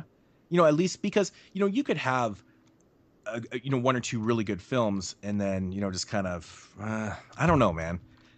I'd say 5 or 6 at least, but I mean, look at this though. This is 1, 2, 3, 4, 5, 6, 7, 8, 9. I'm listing off 9 films there. Yeah, no, I mean that's a good list. So, obviously, just Tobe Hooper. I mean, guy's not had a miss in his entire career. But I mean, if you go down the list though, like Tobe Hooper, he's had some of the best, but he's also had ones like Life Force. John Carpenter, I mean, literally some of the best filmmaking in horror, but he had stuff like The Ward and Ghost of Mars. Even though I like Ghost of Mars, I wouldn't necessarily consider that a hit. George Romero, I mean, might have some of the most incredible films in his filmography, yet he has some awful films in his filmography if you count, some of the later zombie ones. Argento, I mean, is all of his films hits? I think not. Dave Z might say that they are, but from what I hear, no, they're definitely not, man. Phantom of the Opera is a bona fide piece of large shit. If you go to Hitchcock, I mean, he had two bona fide horror films ish. So I mean, what about David Lynch? He had like 2 or 3 that were like Mulholland Drive, Eraserhead. What was the other one? Elephant. I think didn't he do the Elephant Man? It's not really a horror film. It's more of a. It's kind of like a. I mean, it's not really. It's like a dark drama in a way. Yeah, it's a really kind of strange film. But Lynch is a good one because honestly, he hasn't really done a lot of. In my opinion, a lot of people would say Inland Empire was not that great or whatever. I disagree. I think that movie is creepy as shit. Like it's so fucking weird and creepy. But Lynch is up there, man. He's had a long career of, hits. Going back to Hitchcock, if you take Hitchcock from when he moved over from the UK to America and started making American films, he doesn't really have a lot of misses either. Yeah. His filmography from that point on is really crazy, man. I mean, I think his last film is probably one of his weakest, but it's still not that bad. I mean, it's Hitchcock, man. Fuck, he did good movies. He'd be up there too, man. Yeah. Really. Well, I mean, he's done a lot of movies. Considering the body of work that he has, not to have any bona fide, shit fest is really amazing, in my opinion. There's definitely been directors who I think have all had what I would consider good movies, but I think that for them to be included, they at least have to have one amazing movie and not just 5 good movies. I just think 5 is an appropriate 5 and above would be a 10, I think, and so 5. Hits in their filmography, but one of those hits has to be an amazing hit. You know what I mean? So I'm looking at some other directors right now, someone like Sam Raimi, the Evil Dead trilogy, Darkman, and then fucking Drag Me to Hell, which I think is a hit. But Spider-Man trilogy. He doesn't count. And then you have somebody like Brad Miner, who honestly has directed some decent films, some hits in there, but definitely not super noteworthy. He did Friday 2, he did Friday 3, he did House, he did Warlock, which I think is a hit. Talking about the Friday with Ice Cube, right? No. And then he did Halloween H2O.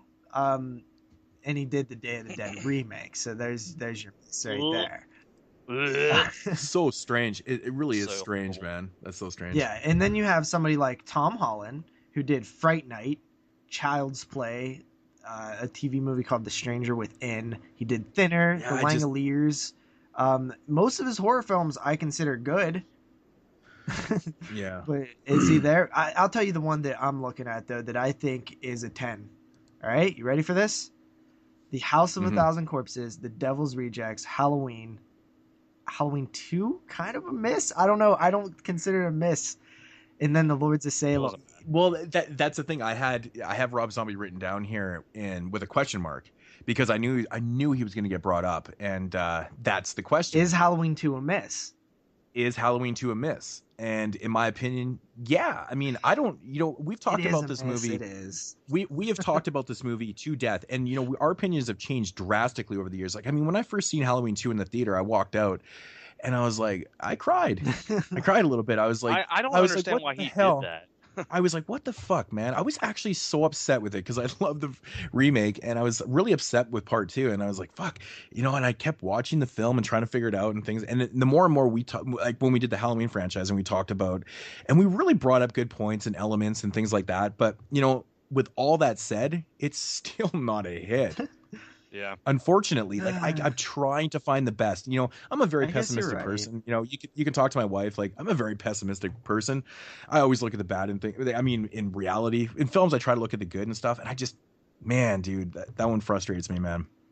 It sucks, man. It sucks because if you took out Halloween 2, yeah. All right. Rob Zombie hasn't had any misses. I have in my another opinion, one then. So. All right, this one: Cabin Fever, Hostel, Hostel Part 2, The Green Inferno, and Knock Knock. Yeah, I haven't seen Knock Knock, and I honestly, Green Inferno wasn't. Was it a miss though? No, it's not a bad film. I mean, I shouldn't say it's not my thing. I love Canada. If Moodz didn't like Green Inferno, if you didn't like Green Inferno, you will not like Knock Knock. No, I did like the Green Inferno. I just didn't think it was great. I thought it was pretty. It's above average. All right. It was decent. Like, I would rewatch the Green Inferno. Yeah, I thought it was. I thought there was a lot of good elements to it, but. I didn't think it was the greatest thing in the world, and I'm not just saying that. Like, I give it a fair shot, of course. I love me some cannibal films, and I love that it was basically his kind of letter to cannibal Holocaust. It's like a homage film. It totally is, and I get it. And yeah, so I guess that one just comes down to whether you would consider. Well, you haven't seen Knock Knock, but I definitely say it's a hit. The Green Inferno, I guess that for me it would come down to, is the Green Inferno a hit or a miss? Does it qualify enough as like a hit for it to be counted? I mean, what do you mean by hit? Like, are we talking about hit like as in like not monetary, like we thought it was a hit, or it was a hit in general? No, like when you look at a director's filmography, like is it a good movie? Like, is it? I mean, is it? Here's the here's the thing about the Green Inferno. I think a lot of people went and saw that movie that have never seen cannibal movies, and they're like, oh man, this is fucking awesome. But us being extreme fans of cannibal movies, we've seen a ton of them. We're kind of like, that was all right, but it wasn't like anything special. I don't feel like it was a hit. I don't think it was like Eli Roth's best movie by any means.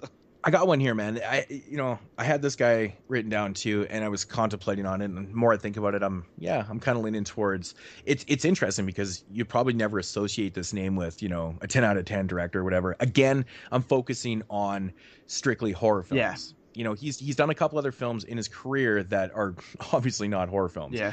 And I'm talking about Don Coscarelli. See, he was next on my list that I had. So, I mean, let's break this down. Phantasm 2, Phantasm 3, 4, Bubba Hotep, Incident on and Off a Mountain Road, of course, was from season 1 of Masters of Horror, and John Dies at the End. And I haven't, well, of course, no one's seen Ravager yet, but we're focusing on the films. I haven't seen either Bubba Hotep or John Dies at the End, but I hear that everybody likes them. So that seems to be that's it right there. That's a 10 director then, if that's the they're hits in my opinion. John Dies at the End is criminally slept on film. Yeah. I think some people have seen it, but man, dude, you never hear anyone talk about it. It's a really strange, odd film, but very cool. Yeah, it's a very cool film, and it was a nice comeback for Coscarelli because Coscarelli hadn't done anything since the Masters of Horror episode, which was 7 years earlier, and that was his first full length feature in 10 years. And so honestly, mad props to him. I will say it's original. It's original as shit, man. I will say that Coscarelli, and not a horror film, but Survival Quest is a fun movie. I would consider that a hit. It's not a horror film, but so even his non-horrors are kind of decent too. Oh, I know that he doesn't care for the Beastmaster, but shit, man, that movie's fun as fuck too, man. It's not a great movie, but it's one of those ones that you can just appreciate it for what it is, for the type of genre it is. But all right, I'll give you another one, Moodz. So this is one that you might not consider right away, but you got Piranha, The Howling, Gremlins, The Burbs, Gremlins 2, and then The Hole, and now Burying the X. I think he had a decent run there for it first with Joe Dante. Yeah, I'm probably I'm in the minority here, but I actually did like Burying the X. I know a lot of people, I know even Jason had it on his worst films of the year. Honestly, that movie had me laughing through the whole thing. I was pissing myself. Plus, movie. Oh yeah, and but honestly, the lead actress in that film, my God, I couldn't stop looking at the screen, man. She's so hot. She's been in a bunch of things. I don't know what her name is, but I liked it, man. I liked it. Honestly, the only movie in there I don't care for is Gremlins 2. Yeah, I think that was the only real miss in there, but it's debatable with certain people because some people exactly. Totally, and I get it. I've never liked the movie. I don't know what it is. I rewatched it around Christmas time with my son, and he really liked Gremlins. He thought it was like the coolest shit in the world, But he was losing the attention watching the second one. He's like, I got another one for you, dog. I'm gonna go play with Lego. Let me give Moodz one really quick. Okay. I got one for Moodz, and this is kind of a joke, but Mary and Dora, bro. Yeah. Hannibal, Voyage to Agatis, fucking what else did he do? Debris Documentar. Melancholy Durango. Yeah, Melancholy. That's right. Yeah. I would actually like to see that film with English subtitles because, I've never. It's on YouTube with English subtitles. Is it really? Mm-hmm. Oh, I had no idea. Yep. Man, he makes some fucking crazy. He makes some fucked up movies, doesn't he? Really does, man. Cannibal. I personally love. Yeah, I don't know. I loved Voyage to Agatis, man. I thought that movie was great. Yeah. Yeah. It was a pretty interesting movie. I thought Cannibal it could be considered like a disturbing movie, and Debris Documentar was just disgusting. Cannibal is definitely, it could be on the disturbing, and I believe that I've seen it on disturbing lists. Yeah, I have to. So, yeah. I think actually all of his films, to be honest. Melancholy Durango has been on there. Voice to Goddess, I believe, was on there too. So it's got a nice string of disturbing films. Yeah, he's a weird guy. He's a weird director, man. I don't know. Weird dude. I got. I initially thought when I was thinking like 10 out of 10 director, I immediately was not thinking, so much towards, newer directors. It was weird. I just never even. I thought that I didn't they haven't consider really it. stood the test of time yet. well, it's also their body work has to be smaller. If we're looking at contemporary directors, Yeah. I mean, unless you're, unless there's a few directors that are doing shit like constantly, but I was really focusing on these older ones. But Cronenberg was the guy. Yeah, for me. I was like, that's a good one right there. I think that I It think is. that also what becomes problematic is when you run into people like Carpenter and Craven, who are obviously geniuses in the genre, that they have such a giant body of work that there's just it's bound yeah to have- the possibilities and the probabilities are there for you to kind of have a miss of there. course. Oh, of course. Statistically, It's going to happen, that's- and it does. I mean, Argento. I mean, a lot of people say that Argento hasn't made a great film since roughly maybe Tenebrae. It goes back that far, and I disagree because I think Opera is a good film, and his love letter to Hitchcock and stuff. Do you like Hitchcock? I enjoy that film, but he does have a couple bona fide misses. So it's tough, and of course Fulci does too, because Fulci also done a bunch of different but it's he's done a couple horror films like Manhattan Baby, not good. I have two more here that I would like to go through, and then we could kind of end it on that. So I have Kronos, Mimic, The Devil's Backbone, Blade 2, and then Crimson Peak, which I haven't seen. So that's one to look out for with Guillermo. Yeah, I was I thought of him too, but I hadn't seen Crimson Peak, and it's Crimson out. Peak sucks. Well, there goes. It's crazy how there many goes people your had that shot, as their- Guillermo. There goes your shot. Dude, that's not even a horror movie, dude. Well, It's like a Martin thriller, is like one. love story None movie. of his films are like that horror. Like Devil's Backbone. Dude, that movie was not good. It's like dark fantasies. He makes like dark fantasy films. Okay, so It's weird. we'll end on this one, and it's where we began the show, and that is James Wan. Saw, Dead Silence, Insidious, Conjuring, Insidious 2, and that's it. That's 5. Yeah, I mean, he's definitely running, and which is odd because he is a contemporary director. So, I mean, 5 films. Yeah, and Conjuring 2 is all being good in my opinion. done right now. So, I mean, if that's a hit, I think that he's definitely on his way to being a 10 director. If he's not If he manages to pull out a hit with The Conjuring 2, I'm going to be really surprised. I don't know, man. I have a hard time with. I mean, but then again, Insidious 2 is really good, so I don't fucking know. Yeah, I don't know anything anymore. Okay, who knows? Darth Maul at the end. Somebody who else I didn't think of is Ty West. Exactly. I haven't looked at his filmography, but I wonder if he has 5 good ones, because I can think of VHS, The House of the Devil, and The Sacrament right away. Mm-hmm. The Roost. Yeah, let's. Well, let's but kinda take a then look he here. did like the ABCs of Death segment, so he's instantly. But he also out. did Cabin Fever 2, which He did try I to get guess his it name counts. took off of it.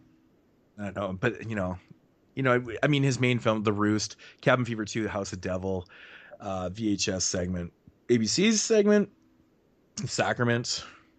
See, I liked his segment yeah. in ABCs too, but it's definitely not a hit of a movie for me. No, I wouldn't consider Tyway. I mean, even The Innkeepers I like. It's not great. I have a lot of problems with the very, very ending of House of Devil, which we discussed on this podcast. Cabin Fever 2, I actually enjoy that film because it's just a gross out it makes me fucking gag like no tomorrow. And I bona fide love The Sacrament and The Roost. So I think The Roost is so underrated. Yeah. So, But that's just my opinion. So I hope that answered your question, Lawrence. wow, we kind of extended that one, didn't we? And I think there is actually another one from Lawrence too. Yeah. Well, I'll let you know whenever it comes, if it comes. All right. Next up. Hey guys, it's Lawrence again. Hey, There it is. I'm calling because I left a little question on the horror group, and it looks like a lot of people are torn. I asked which they prefer, the original My Bloody Valentine or the remake, and it seems like most people are either one or the other, and I haven't really seen a lot of movement towards either one. I was wondering, what do you guys prefer and why? Just since Valentine's Day is coming up, and it seems like a pretty good question. Which is better, original or remake? Well, I would suggest Well- that y'all go back and listen To episode- to our My Bloody Valentine show, which not the one that got deleted by the mysterious world of the internet, but the one that actually got completed, the one that we actually posted. Which, Moodz, do you know the episode number of that? No, I have no idea. I believe it is episode number 42. But regardless, the point is we actually did a My Bloody Valentine OG versus remake show. So, check that out. Our full thoughts are on there. But, just going back to it, I mean, I've stated many times, My Bloody Valentine is one of my favorite movies of all time. It really is. It's my second favorite standalone slasher. It's one of my favorite films of all time. So that pretty much answers your question right there. And the reason why I like My Bloody Valentine so much is because it's a very, very likable film. It's got great characters. It's got great character development. It's interesting. The setting's awesome. The music, the kills, the killer, everything about the movie is awesome to me. Awesome. And, it helps that it's Canadian. I'm just joking. That doesn't matter at all, but I just love every it's Canadian. No, I love everything about the film. I've stated it in the review, and it's one of my favorites. I can watch it, and I will watch it again around that time. Valentine's just by Day, the ratings alone, Moodz gave it a 9.5 out of 10. So definitely he likes the original more. And I think I was questioned too, like, why didn't you give it a 10? I'm like, I don't know. It's one of those films I just don't know. I honestly, like, I love My Bloody Valentine, but there's no way to me that is a 10 film. And yeah, I don't know. It's so easy. Spec-wise, yeah, maybe it isn't, but to me, it's like, there's a lot of history with that film. I mean, I saw it so young, and I just loved it. There's so much, maybe the rating is a little bit nostalgic. Well, definitely, it definitely influenced is. Too. But some of these older films always are, because I grew up with a lot of those films I watched over and over again. If you just take the film by itself, like how I honestly think it is one of the best slasher films of the golden age of slasher films, and that's just my opinion. But I personally think it is. It's a decent one for sure. I gave it an 8.5 out of 10. But that's not decent. That's excellent. Yeah, and an 8.5 is a good rating. Well, I mean, when you compare it to the slashers of the golden age, is what I meant. It's decent compared to the best slashers, which I think like 3 or 4 of the Friday the 13th films are the best of the golden age, and Elm Street and Halloween. If you took the golden age from 1978 to 1984, I guess you have Friday 2 and 4. Yeah, so you got 4 Friday films in there. 84, I guess. If you want to include Nightmare on Elm Street, but for standalone films, exclude the franchise. If we're adding another thing to it, like standalone, yeah, it would probably be top 3 for me. And that's the thing. There is a lot. I mean, it's comparable. I mean, I love The Burning. I like it more than the best. And that's the thing. Maniac. Well, I'm not saying Maniac is the best. 100% sure. I don't really know, but it is my personal favorite. I think it's the best. But I think, it's just. I think so. Oh, yeah. It's so good. And for me personally, like, the remake, man, I do recognize that it's a decent movie. 7 out of 10. I gave it. But what did I give it? You gave it a 7 out of 10 too. But there's something about it where it just doesn't have that oomph that the original has for me. So definitely the original on my end. I like the original way better than the remake, but the remake's still fun, and it does kind of grow on you over the years. It's a fun movie. I think we talked about it in the review too. I always like the part where the guy and the girl are at the hotel room, and the chick comes running out of the hotel naked. That's like instantly the first thing I think of anytime I think of that movie. Me too, man. It's just like one of those scenes you're like, really? You're just gonna run out of there fucking buck naked? Like, I don't know, man. It just always cracks me up, man. It's funny. Kyle, what about you?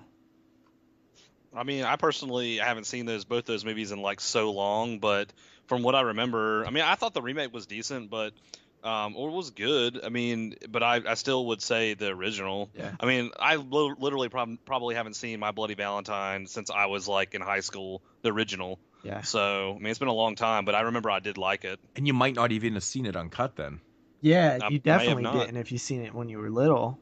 Because the footage never surfaced until later when they put it back.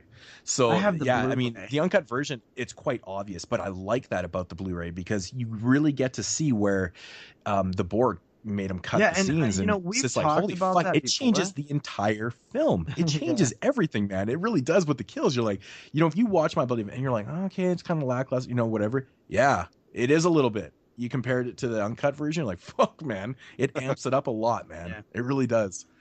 And there's one scene towards the end where they cut out like a minute. There's like a minute scene, man. It's fucking crazy. Yeah. Well, one I think that me and you have both said this, Moodz, in the past. We probably even talked about it on the podcast. I think that there should be an option when you get something uncut that kind of maybe filters or like something pops up that tells you what is cut scenes. Oh, yeah. Like I think that's interesting way to put a special feature on a disc or something. Exactly. It's a really cool idea, and I hope someone actually picks it up and starts doing that. It's cool. So let's move on here. Voicemail number 3. Hey guys, Rob from Georgia calling. Been a while, but in light of Angus Scrimm's passing, which I know we're all mourning of, I thought I'd give a quick call and I'll just kind of, reflect just a little bit. I think was the first. He was the first guy as the tall man that ever scared the crap out of me. I'll tell you guys real quick. When I was a kid, I think I was 10. Must have been around 1980, about a year or so for that movie to find its way on HBO, back when HBO was a new thing. And I had this habit of sneaking out in the middle of the living room in the middle of the night, and whenever I would, back in those days, it wasn't really surfing, but when I would see in the HBO book, when things would be on, I would sneak out there, and of course, 1, 2 in the morning or whatever. And one night, I went out there to see Phantasm. And little did I know, as I was watching that movie, probably somewhere towards the end, getting to the end, my dad woke up and realized that I was out there watching, and he kind of, I guess, waited to the right time and sort of came up behind me. I'll never forget this as long as I live. Came up behind me and waited for that scene, because I was glued to that TV set. Waited for that scene right before that tall man says, "Boy, I swear he reached both his hands down on my shoulders and as loud and sternly as he could into my ear just said, 'Boy,' and I probably had to pull me off the ceiling. Scared the crap out of me. I don't know what did it more, the movie or my dad. But the cool thing about that memory is instead of getting yelled at for being out in the living room at 2 in the morning watching this, he sat down and watched, the very end and told me that was one of his favorite movies, and it was just kind of a cool memory. But I do believe, other than seeing Jaws in the theater early on, I do believe the tall man might have been the first guy who ever scared the crap out of me, and I've loved that movie ever since. So gonna miss Angus Scrimm. I can't wait for Bad Robot and the re-release of this Phantasm, the 5th chapter, the last one. Can't wait to see all these things come out. So miss you, Angus, and I hope I'm not the only guy calling. But love you guys. Keep rolling. Miss you, Jeremy, and keep rolling, guys. All right, bye. The only guy calling about Angus Scrimm, by the way. That's a great story. Oh, dude, I didn't even finish that voicemail when I was previewing them, and wow. I honestly wish I hadn't listened to that last night. That's why it's like, okay, he's telling a story. I want a live reaction. Yeah, but yeah, that's truly an amazing story. Oh, and dude. Another great story by Rob. I know he's phoned in before and left us a story. His memories about Argento. Talking like Argento's dead here, but just talking about Argento memories, I should say. That's the next one. You just fucked it up. Oh, I probably did. You can't even joke about this shit anymore. It's not even fucking funny. Dude, that is a great story, though. Definitely thanks for sharing that, man. I had similar things happen to me when I was younger with like the sneaking out, like not because I wasn't allowed to watch movies, because I was allowed to watch everything, but like I wasn't allowed to be up. So, I would sneak out and turn on the TV and catch, Children of the Corn 2 or some random ass movie on TV. And I miss that. Kids today probably don't do stuff like that because they have a cell phone and they could just watch it. Yeah, you can just sit in your bed. Exactly. I used to do the same thing, get up in the middle of the night and watch just HBO shows, because that's when all the good stuff was on. Well, at least it was where I lived, but you watch HBO and it was fucking awesome. Yeah. HBO, because it seemed like every time you turn on HBO there would always be tits, and you were guaranteed to see some tits. And when you're like 10 years old, it's like that's a big deal, man. Oh hell yeah, it was. Like, damn, seeing like a Steven Seagal movie and a chick. That was the first time I ever saw a pair of tits, was in a Steven Seagal movie called Under Siege. Yeah, I was like 10 years old. Yeah, she jumps out of the cake and I was like, hell yeah. My dad's like covering my eyes and shit, and I'm like, no. All right, so we have one more voicemail here, guys. I'm gonna play it. How's it going, guys? It's Matt, the Horror Donna. Just calling with a question. I'm just wondering if you guys had to be any type of movie monster, which one would you be, and why? For me, I would probably pick Werewolf, most likely because Wolfman from 1941 is my favorite horror movie of all time. And I don't know, I've just always liked werewolves, and I kind of contribute that to them being my favorite movie monster because of that film, most likely. But I don't know, I just think it's kind of cool, like the whole primal animalistic thing is really awesome. The transformation is really cool, even though, according to whatever mythos you follow, it can be extremely painful. So I think it just depends on which one you want to follow, how that would work. The only thing for me is I would like to be conscious of what I'm doing. I think it would kind of suck to kind of wake up essentially with a hangover the next day and what the hell happened kind of thing. But and it would also kind of suck to be dictated by the full moon. But if it had to be that way, I would like it to be where I know what's going on. So, yeah, I'm just wondering which one would you guys pick? Interested to see what you guys would say. The thing is that you guys can go, I guess you can go basic. You can go this werewolf, vampire, zombie, whatever. Or you can go specific and say Frankenstein's monster, the Wolfman, the Mummy, Creature from the Black Lagoon, stuff like that. Dracula. So, yeah, guys, thanks for taking the call, and the show's awesome. Talk to you later. All right, thank you for that. I personally think if you can watch The Lost Boys and not want to be a vampire, then there's something wrong with you. That's funny because that's exactly what I want to be. I would be a vampire too, for a couple different reasons. I mean, me personally, I'm not much of a daytime person anyways. Right? So if I got converted into a vampire, it's just like, okay, right on. I get to stay up all night. Just doing my regular thing here. So yeah, it totally works for me. But being a vampire, you get to keep your age, and you're not all grotesque and stuff. You can still kind of function as a person. Yeah, I think vampire, man. And I really don't see a problem with drinking blood. Nah, dude, I'm down. I mean, plus you get to you get to be a super sexual being like every vampire. Exactly. There's all super kinds sexual being. Super There's sexual, all kind of hot psychosexual. vampire chicks who are like totally down to just have sex and suck blood all day. I mean, vampires, you just party, man. You just sleep party all night. day, party all night, never grow old, never die. It's fun to be a vampire. The tagline of the Kiss song was about vampires. The Kiss song was actually about vampires. So they were smart, man.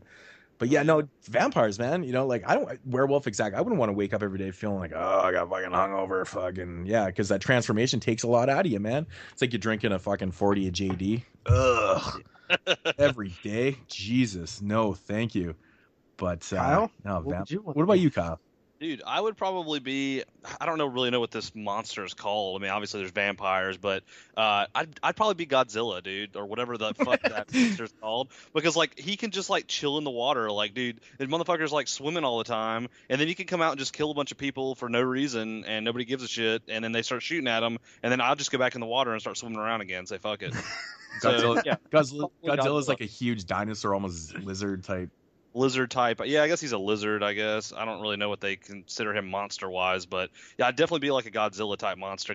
And then you come out of the water and you can kill people and wreck towns and shit, and then another Mothman or Mothra or whatever that thing was called, he'll come out and start fighting your ass and shit, dude. Dude, I'd be a Godzilla, dude. That should be awesome. So many upsides. That sounds like a terrible life. Being Godzilla would be awesome because you get to step on shit. It'd be so awesome. You can do all of this right now. Just go kill people and step on shit. Yeah, but you're not huge. Yeah, I'd be never gigantic. gain that size. I have a fucking huge So dick lift and shit weights. walking around. Yes, that's the only reason. Exactly. Have you ever seen Godzilla's dick? It's fucking huge. Of course, you'd want to be Godzilla. Mothra? I think lizards have their penises inside their bodies. Oh, dude, it's an invert shit, man. Kyle, you fucked up. Yeah, I guess I'd have a vagina, not a dick, right? Kind of like real life, huh? Then nothing's changing, then, right? Fucking shit. All right, so that is the voicemails. Yeah, thank you everybody for calling in. That's awesome. We really enjoy those, and those are good questions. Yeah, I agree. Thank you once again, guys. Moving along in mood swings here, and we're getting into the morbid fact. The coroner's report of weird stats and morbid facts, courtesy of Rue Morgue magazine. This weird stat is coming from the brand new issue 163, the January-February 2016 issue with the witch on the cover. Yes. So looking forward to The Witch, like we talked about in the 2015 year-end show. Ugh, I don't know how to fucking talk. I don't know what I'm saying anymore. I don't have a clue. This one just made me gag. So, you know me with my gag, and I always have to repeat. Sarah Schrock, 56, of Maryland, allegedly shaved the skin off her feet and put it into her roommate's milk. Stop. I can't even finish. Why would you do that? I know. Well, here we go. I don't know. She was charged with felony poisoning and assault after her roommate coughed up the skin while having a drink. Oh my God. It has to be the most. Was her name Elsa by chance? I know, right? That dude. Okay, first of all, my only question is that you're 56. Why do you have a roommate? What's going on there? I'm not even concerned about you shaving your skin off and putting it in the milk. Why are you 56 and have a roommate? No, but seriously, everybody out there that, you know, that knows me knows how much I hate fucking feet. I hate feet with a passion. Shaving skin off and putting into a milk? Ugh. Are you kidding me? What is she like? What? Like, I mean, it's not technically poisoning unless her feet were like dipped in fucking acid or something. I don't know. What the fuck was she doing that for? Like, what was the purpose of that? That's what I'm saying, because you're technically maybe just to gross out someone, or yeah, that worked. Everyone that listens is probably gagging, but what are you trying to do to your roommate? Like, you're not going to technically kill her. It's just skin. I mean, she sounds like she probably has a mental problem. I'm sure. That's what I was thinking about. I mean, that's probably why she has a roommate. Jesus. Yeah, that too. Her roommate was, you know, on the third floor. Oh Jesus! But yeah, that is gonna conclude mood swings. Yeah. All right. Hell yeah. On that note, on that gaggable note, I'm still grossed out by that. Moving on to the featured reviews for episode 69. The sleazy show. The sleazy episode. Yes, the sleazy show. And of course, we are doing the Ilsa trilogy, and we did say which ones we're doing off the top of the show. So, getting into the first one. What is it? Ilsa, She-Wolf of the SS from 1975. Yes. Yeah. So, first of all, before we get into this, guys, I want to ask you guys a question. If you were just some dude or some chick who met me and I brought you over to my crib and I had like a giant Elsa poster, would y'all think that I was fucked up or something was wrong with me if you didn't know what Elsa was? Well, I mean, the first thing you would notice is a swastika on your wall. Like, that's a little weird. Yeah. But you also notice the big tits. I should hope that you would notice the tits first, because they are very, very beautiful. That freaking poster's badass. I know, that's why I want it, but I'm scared to have it. Yeah. I don't give a shit. If a girl can't handle the type of movies I like, then I don't want to be associated with her. So we established that Kyle likes Ilsa. Yeah. All right, just wanted to get that out of the way. Ilsa, the She-Wolf of the SS, starring the magnificently beautiful Diane Thorne, who is actually American, which I didn't know until after I watched all three of these films. Yeah, she's totally American. She like talks with an accent in the movies, probably badly accented. Does her German accent? Yeah, I mean it's probably not the worst one. Yes, she's American. Greenwich, Connecticut, 1943. Wonder how she's doing. Anybody see her recently? Yeah, I think I believe that she was at Wasteland a couple years ago. Seen a bunch of people meet her and get pictures with her, and apparently she's still pretty good looking. Yeah, she's like 80 and she still looks pretty decent. I know, it's so crazy, man. It's crazy. But yeah, getting into the synopsis of Ilsa, the She-Wolf of the SS. I'll just read the quick description here. Ilsa is an evil Nazi warden at a death camp that conducts medical experiments. Ilsa's goal is to prove that women can withstand more pain and suffering than men, and therefore should be allowed to fight on the front lines. Yeah, so that is definitely Nazi what she's death doing, camp man. Experimentation, all the Nazploitation and sexploitation cliches that you expect. Oh yeah. That's what it is, an exploitation, Nazi exploitation film. This one just, this movie to me is like the finest explanation for torture porn. Yeah, it is. If you could ever use the word, seriously, This is literally torture It porn. pretty because much is. so much. There's so much. I mean, that's literally what they're doing in the entire film is just torturing women, but they're naked all the time. Yeah, There's they're so always much tits and muff. Yeah, and all the movies are all naked all the time. It's kind of crazy. Like my friend was watching this with me when we were, when I was going over these movies, and he was like, "Damn, dude," he's like, "This is like heaven.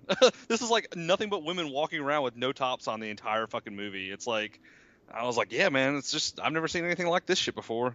The thing I like about watching this Ilsa film, man, it's like I said, it's like the true meaning of like torture porn. It really is. But it has all the elements of exploitation. It's awesome. It has like great cheesy music. The setting of the film is it just feels fucking dirty. Yeah. And it was actually, this movie was filmed on the old set of Hogan's Heroes. Oh wow, I didn't even know that. Yeah, I guess the show had stopped. They stopped producing the show, and they actually were going to tear down Hogan's Hero, the whole sets. Anyways, they'd I guess pitched the idea they wanted to film here, and they kind of looked at the script, and it called for an explosion, and and they're like, "Hey, go ahead, you guys can film here because you guys are going to explode or wreck the whole set anyways, so we don't have to pay for it." Yeah. So they allowed them to shoot there. Awesome. So they got the set. So yeah, I love this setting. The look is great in the film. It has that perfect exploitation type look. Tons of tits and muff and just sex and just awesome brutal torture. It's got nasty gore. It's got this absurd storyline, the absurd ending to the film. Editing is bad acting. It's got all the true components of an exploitation film, in my opinion. So yeah, and honestly, when I was watching the first Ilsa film, you expect it to be just smut, which it is. At the end of the day, it is just smut. Yeah. But yeah, whenever you look at like these type of films, like I know you've seen a bunch of these prison camp, these Nazi camp films. I've seen a couple of them in my exploitation box sets. So many. This is actually not like a bad, like in terms of if you compare them to all the other ones, like this is actually really well done if you compared to some of the ones that I've seen. I know, even with saying all that, the bad acting. I mean, it's not like the worst acting in the world. It's kind of like offbeat B film type acting and things like that. But no, I get what you're saying. Honestly, this is one of the better exploitation. Let's put it this way: Nazi exploitation films out there. There's a ton of these type of films. In my opinion, this is actually one of the best, if not the best, Nazi exploitation. I've seen some really bad ones. I've seen some bad ones too. I've reviewed ones that I've given like 2 out of 10. Like they're to the point absurd, but it's just production values and stuff. This one actually, at least they went out of their way to find a real set, and it looks decent and the shot look good. I mean, dude. Yeah, the costumes, and they even had enough to hire a fucking beautiful American and have her put on a German accent. That was good. Yeah. It's good. I've seen some of these Nazi exploitation films where they're supposed to be Nazis and they're talking like Americans. Yeah. I'm like, you guys couldn't even put in the effort. Hey guys, you might want to put on a German accent. No, we can't do that. Yeah. That's just too much for the film. But this one actually went out of their way to have decent costumes. And that's one thing I did notice about this film. They look legit, man. Yeah.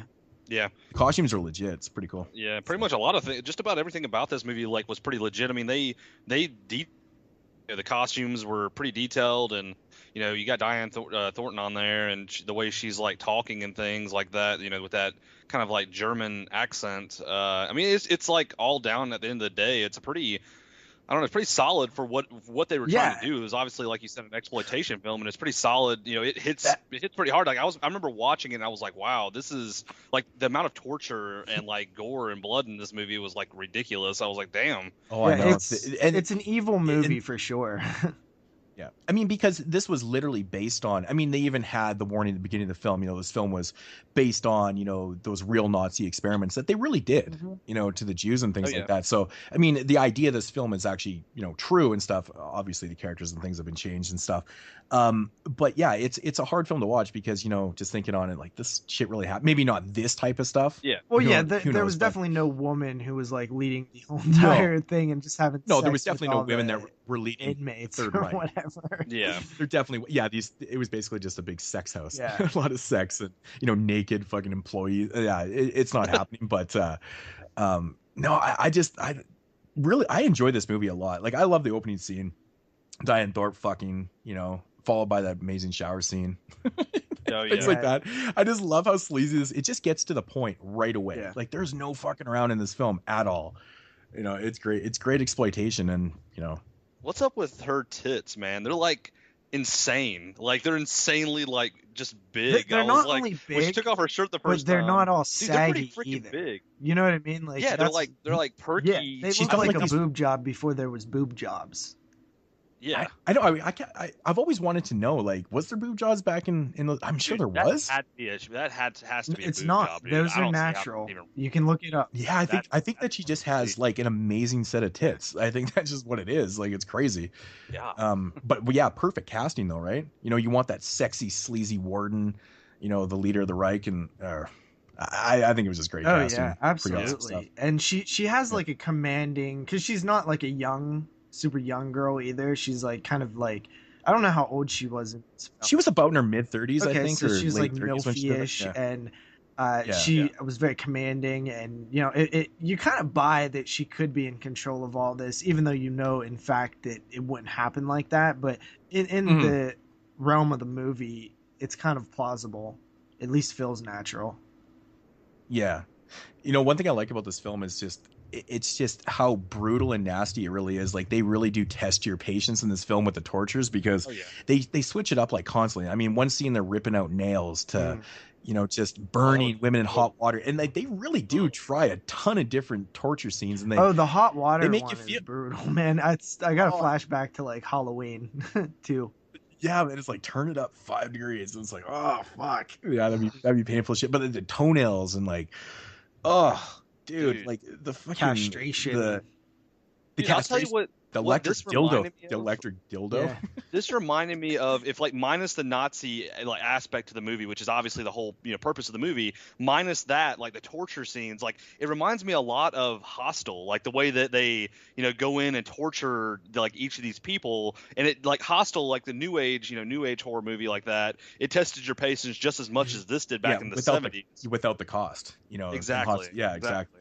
I think that if you take this film, which was shot in 9 days, which is truly incredible to think that, something that you guys mentioned was the quality of uniform and the set pieces and stuff like that. If you can do all of that, get that all in line in 9 days, and also, I mean, you don't even have time for that many takes if you're shooting it all in 9 days, right? But at the end of the day, that also kind of hurts the film, because if you had time if you treated this a little bit more than just a sexploitation, Nazi exploitation, cash-in exploitive film, and if you took time with it, it would be one of the greatest like films ever. You still have to give him credit for putting in, kind of these sub stories, sub texts and lines and, stories and stuff in the film. I mean, the main focus of the film is the torture and what they're trying to accomplish with these people. They're trying to create like an ultimate soldier is what they were ultimately doing. But then on, kind of the sub story in the film, you're dealing with, Ilsa's, her own sexual problems and desires and things like that. And how she kind of, technically succumbs to her own fantasies and things like that herself, right? Yeah. So they kind of even threw that in there, which they didn't really have to. It could have just been straight up like, scene by scene, them torturing and doing this type of thing, and then, then you got your end. But they actually managed to throw that in there. I was like, it's kind of interesting. It's just got, at least one layer to the film, Yeah. Which is more than I can say about a lot of these type of Nazi exploitation films. They're very kind of one-tracked, one-minded. There's not really a whole lot going on in them. So there's not a whole lot to it whatsoever. But this one, at least tried. With the 9 days production, at least they tried that. But I guess it makes sense, because if then ultimately you'd be watching like a 95-minute torture scene. Yeah. Without those other scenes in there. Yeah. So I guess they kind of had to do something. But one of my favorite lines in this film, man, I seriously should have recorded this line, because I fucking, every time I watch this movie, which I think I've watched this movie way too many times, but it's a scene where the general, one of the Nazi generals, comes to their compound. And she's given the tour. She's basically showing him what they do there and what they're trying to accomplish and stuff. And Buddy says to her, he goes, he's like, "You don't use anesthetic, right?" And then she looks at him and she goes, "Why give caviar to guinea pigs?" Yeah. Oh yeah. That's like funny. the best line. It just sums up her grittiness and just nasty, filthy fucking. God. Just doesn't give a shit about anything. I just love that. That line. sounds like a Bruce Campbell line from fucking Ash versus Evil Dead. It's one of the greatest things ever. It's just so awesome, man. That's hilarious. It's so good. Yeah, I mean, some of the scenes are very effective and do make you feel like crappy. Like, isn't the first one was where they infected the girl with syphilis, right? Oh, dude, that's nasty. Yeah. Yeah, yeah, and that's really what they were. They did do that because. yeah. They actually did. And like they ultimately, that's what they were really trying to do actually was, create not only the perfect soldier with, the withstand pain and things like that, but they actually wanted to create something where they could just send the soldier into enemy lines and everyone would get infected, and just die off. And there's actually a part like, where the general even says, he's like, man, you created a time bomb, this infection or whatever. And, you could use this, you could take out a whole army with that is what he says. And it's just like, when you hear that line, you're like, damn, dude, that's fucked up. Yeah. It's just so true to with what they're doing. It's just proving how evil they really are. They were just willing to use humans and experiment and then just go take out more human. Like they just didn't give a fuck, man. They're crazy. It's nasty. There's some effective lines and moments in the film that you're just like, yeah. I mean, beyond all the silliness and things that are going on, there's just so much muff and it's just ridiculous, man. There's a ton of muff and tits in all three of these movies. Like, it's ridiculous. Like, and it's so crazy. Like, we were watching these movies. Like I said, I was watching a couple of them with some of my buddies, and we were just like looking at each other like, can you believe that they were that hairy back then? It's like, holy shit. Yeah, well, the sister in the third one, man. Oh my God, her muff. Like the wife came down yesterday when I was watching. I'm like, Aaron, check out her muff. She's like, holy crap! Like it was like sticking out. It looked like a fake. Toupee. It actually looked fake on her. I was like, holy man, it's so crazy. But some of the other, like when I say like this film is like just purely evil, and it's obviously it's an anti like Nazi type movie where it's like, look how fucking stupid these fools were, and even the male Nazi members they really kind of make look really bad. But the block of ice scene where it's just all casual, where they have this chick with a noose around her neck and she's standing on a block of ice. As the ice melts, she's gonna hang slowly. That's just so evil to do. You know what I mean? You know what's so crazy about this film, man? Like this was actually a Canadian production. Isn't that fucking weird? That is weird. Yeah, like, actually, the second one is too. It's so strange. The third one is the only one that isn't. Yeah, I know. It's like, okay, but I like how they really are trying to make the Nazis look like idiots and stuff like that. Like totally Canadian American type takes on. I like that though. I really like what they did. Yeah. I mean, it really shows in the third act, like all these films have in common, they have a revolt. Like I said, it's like the Revolt trilogy, man. The third one being probably the most bizarre because in this very Jess Franco, but we'll get to that in a minute. But I noticed that this one towards like the final act of the film, which honestly, all three of these I feel like don't have like the strongest sort of end pieces to them. So, like I don't know, they just kind of. I guess it's debatable with the third one, but I don't mind this one. It's just so extreme, and the problem I have with this movie and the ending isn't like how awesome like the one scene is, but it's who does that scene. It's just not satisfying to me because I don't want to ruin anything, but I just think that it should have been someone else that did the killing. This is technically a franchise show. Are we spoiling? I mean, I think most people have seen this. Okay. The movie that's 40 years old. Okay, what that doesn't matter. It doesn't matter how old the film is because nobody's seen every film. Well, I hate when the interesting use thing is these films have nothing like these. It's a trilogy, but they have nothing in common except for a but character. Sometimes other films don't either, and it's an excuse to let us live a little. Okay, on the trilogy fine. Shows. Okay, that's what we'll do here. So basically, in the Revolt scene, when Ilsa gets killed in the end of the film, I've always found it to be super unsatisfying because of who kills her. I think it should have been part of it should have been someone from the Revolt. Like it should have been, possibly, maybe the American or the other guy that what's his name, Carlos or whatever, someone from the revolt, someone that was dealing with It all should this have been shit. the American, I thought. It should have been someone that was dealing with it, or one of the women, or somebody that was dealing with this bullshit that they were going through, but not the other Reich that was cleaning up the fucking mess. It's like, okay, well, this shit's gone to shit. Fuck this place. We're gonna go clean up the mess. And this general or whoever takes out Ilsa, and I'm like, and I love that scene though. It's just so ridiculous. Like her fucking head just boom, just explodes. But don't you find it's kind of odd that they went with that way? Yeah. And had him do that? I mean, I could see the Yeah. Reich showing up, the Fourth Reich showing up and taking out the Third or whatever, but I didn't really understand why it wasn't the revolt that killed Ilsa. It would have made a lot more sense.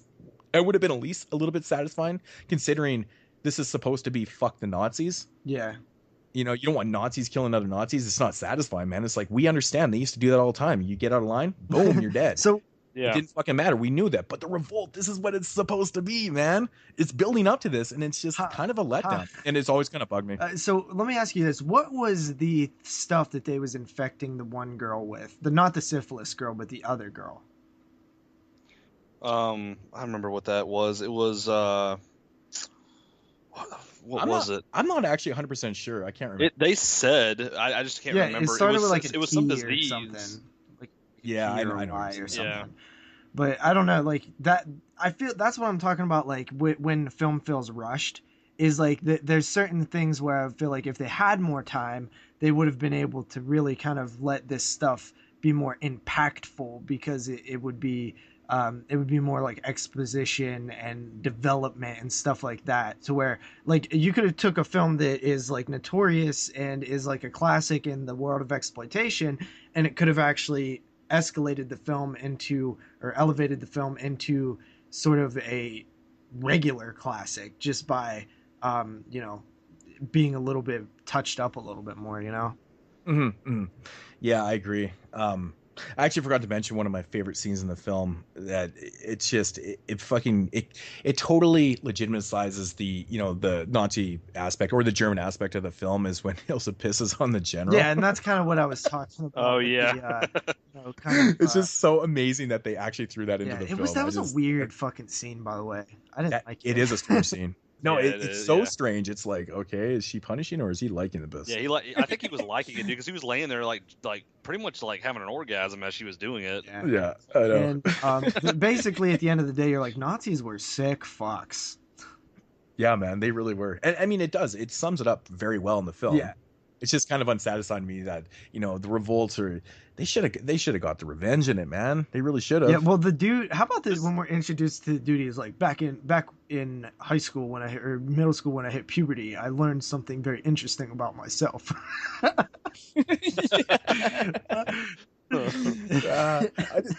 That's awesome.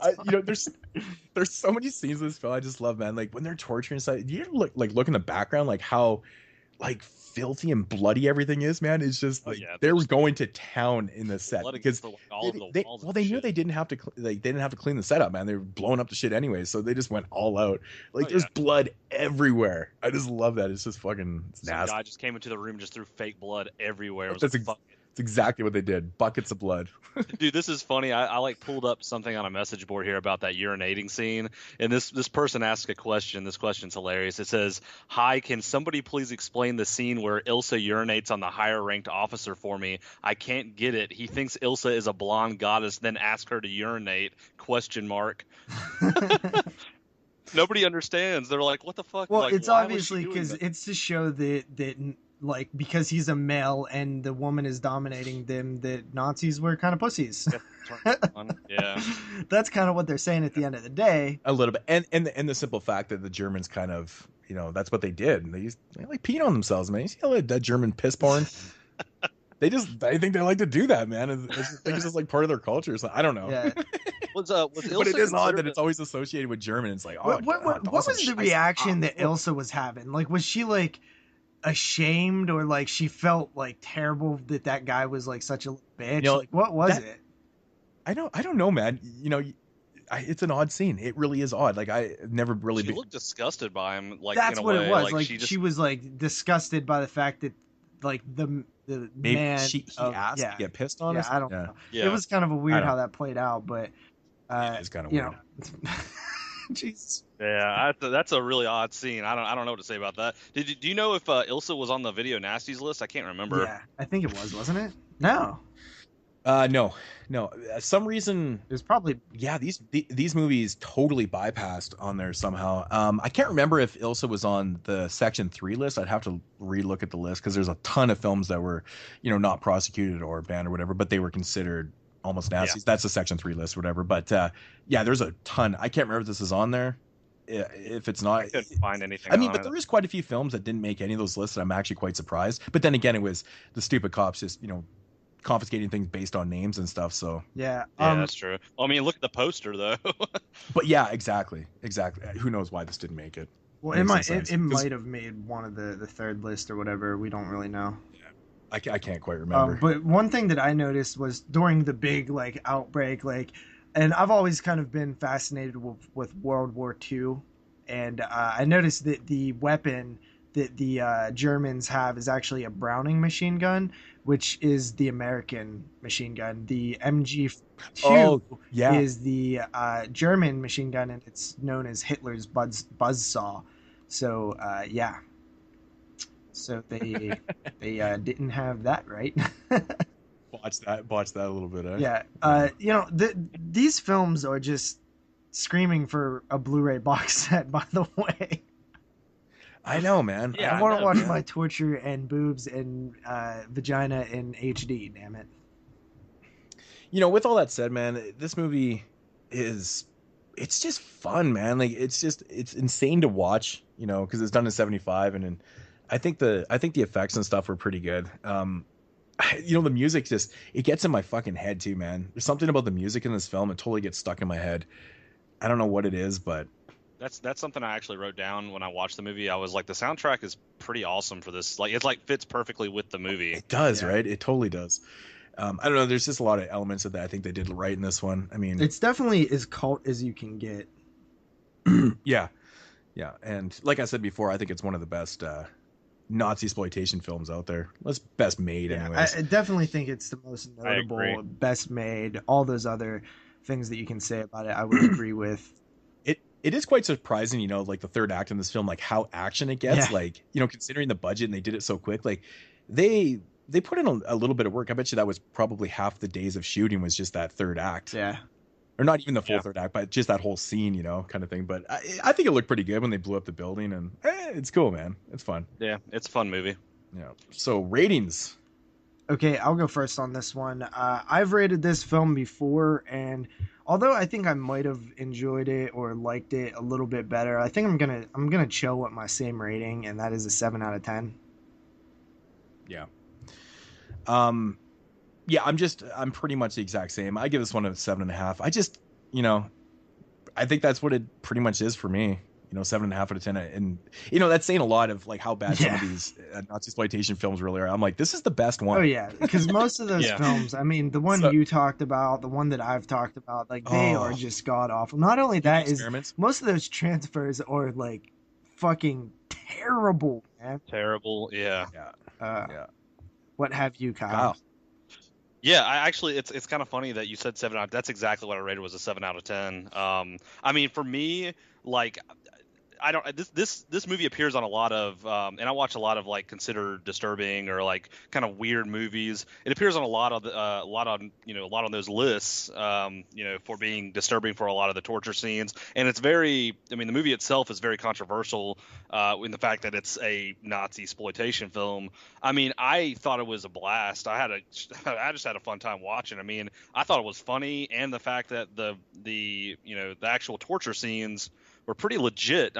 For the time period that the movie was made in, I liked it. I liked the movie. I think it would be cool. Maybe it'd be nice to revisit the movie sometime as well. Especially if it gets another one of those big movies release, like a Blu-ray or something. I could see a company like Cult Epics totally scooping these up if they can. That would be awesome. Dude, it would be a great set, I think, for any company to release. All 4 of them, honestly. So, but yeah, I give it a 7 out of 10. It was pretty legit, and I definitely revisit it at some point. Cool. So, let's move on to the second film. Second film, Ilsa, Harem Keeper of the Oil Sheiks, from 1976. And of course, this time she is in. What is a harem, by the way? It's a place of sexual activity. It's like a whorehouse. Okay, cool. Yeah. I like those. Yeah. Cool. Yeah. So that big oil tycoon, the oil sheik, that's what he's just kind of fronting, right? Yeah. Yeah. Yeah, he's got a nice little illegal thing going on there. But this one right here, of course, takes place in the Middle East. It's not supposed to be taking place in Germany, so it's I like unrelated. Switching it up, the little setting change and stuff. Oh yeah, I do too, actually. Yeah, and it's crazy. Like all of them are different. It's pretty cool. But the storyline, finding a new employer and looking not a day older since the end of World War II, Ilsa works for an Arab sheik who enjoys importing females to use as sex slaves. An American millionaire's daughter, a movie star, and an attractive equestrian are among his latest victims. Yeah, there's, that's the short and long of the main story. Yeah, this one I felt like had a little bit, maybe a little bit more story than the first one. It did. This one just feels a lot bigger. Yeah, it did. The film, it just feels big. I mean, there's scenes in planes, and there's this whole kind of story of infiltrating this, figuring out what the hell's going on here. Like it's almost like FBI work, detective work, in a way. This movie was funnier than this movie was just kind of funny to me. I don't know. Like I found myself like laughing so much during this fucking movie. I thought it was like awesome in the fact that it could make me laugh, and it's a fucking Ilsa movie. Mhm. I don't know. It had a lot of funny elements to the movie, like way more than the first movie did. There wasn't as much gore or blood throughout the movie, but it was like pretty funny, I thought. Yeah, I did read that the director wanted to tame this one down a little bit so that he can get an R rating, which I believe was gotten. And I will also say that he directed the first film as well. Yeah. Yeah. Yeah. Yeah, this one right off the start just feels so much bigger and just, same type of look though. Exactly the same look as the first film, but it just feels a lot bigger instantly. And yeah, and that's definitely the first thing you notice about this film when you're watching it is it's very, very dumbed down with the torture, which makes sense because this one does have a different type storyline. They're not actually, torturing their slaves and stuff to a certain degree. Yeah. So of course you're not going to have that extreme element in this one, but this one, of course, just sleazy as shit because it's sex slave, it's sex, it's just about fucking. Notable in the cast was, I don't know how to say her name, but Ushi Dygard. She's like kind of famously sexploitation actress. She's Swedish, I think, and she played one of the prisoners. With very big breasts and kind of rivaled Elsa a little bit. Oh yeah, her tits are so nice, man. Yeah. I forget. I don't know how to say her. Do you know how to say her name? She did something weird, released some of her stuff. You know me with names, man. Yusha Dygard. I don't know. That's actually I know who you're talking about. Good. That sounds about right, actually. But yeah, I do agree with Kyle, man. This one does have a lot of funny moments in it, man. It almost feels like it was kind of meant to be like that, though. Yeah, it felt like a lot like that. More of a comedy, like it was done purposely to have these funny moments and stuff. Like there was like the one scene where the American was in the bedroom, and then they send that little, I guess he was a kid in there to have sex with that him. was I don't weird. know why, that was uncomfortable. His fucking to me, face, his face was hilarious. He's like, "What the fuck?" And then the kid's like, "No, let me stay in here. They'll kill me." And he's like, okay." Well, the kid was the next ruler, right? He was. Yeah. So. Yeah. I guess that's what they do in the middle. I guess it's okay.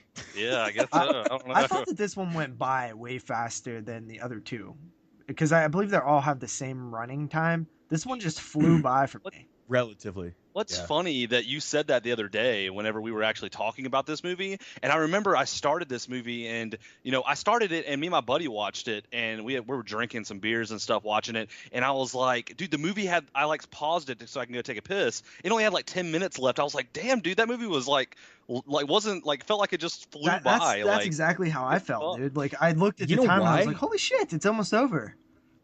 I feel like this one flies by because there's just a lot more going on in it. It's not just focusing on torture scene after torture scene and things like that. There's scenes where they're auctioning off the women inside the harem, and things like that. And then there's obviously these sex scenes and other things that are going on. And the them trying to infiltrate this place. There's a lot more things going on in this film that you're focusing on.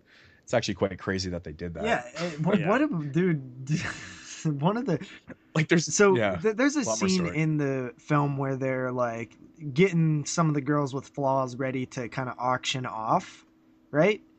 And the one girl had like these fucking things under boob. Like, what was that all about?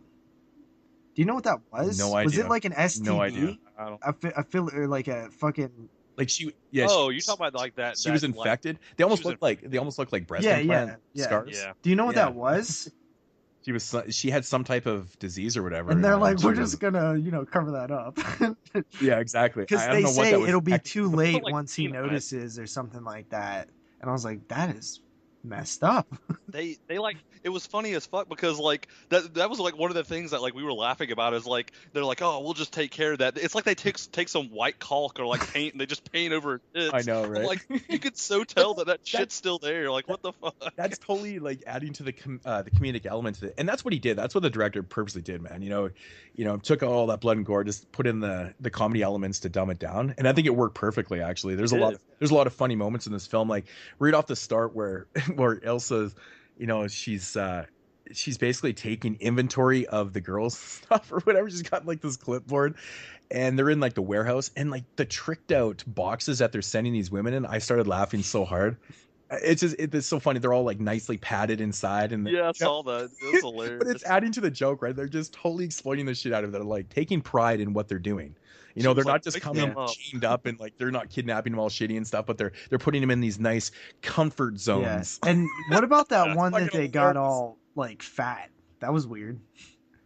Yeah, that was weird, wasn't it? It was like one scene there, but they, instead of like, this is what I found was funny. Instead of like putting it throughout the movie, like, oh, this is her eating at the beginning, this is her eating at the middle end, this is her eating, they did it all in one scene. So it's like a time lapse type thing almost. And you're like, that was kind of a weird way to edit it in.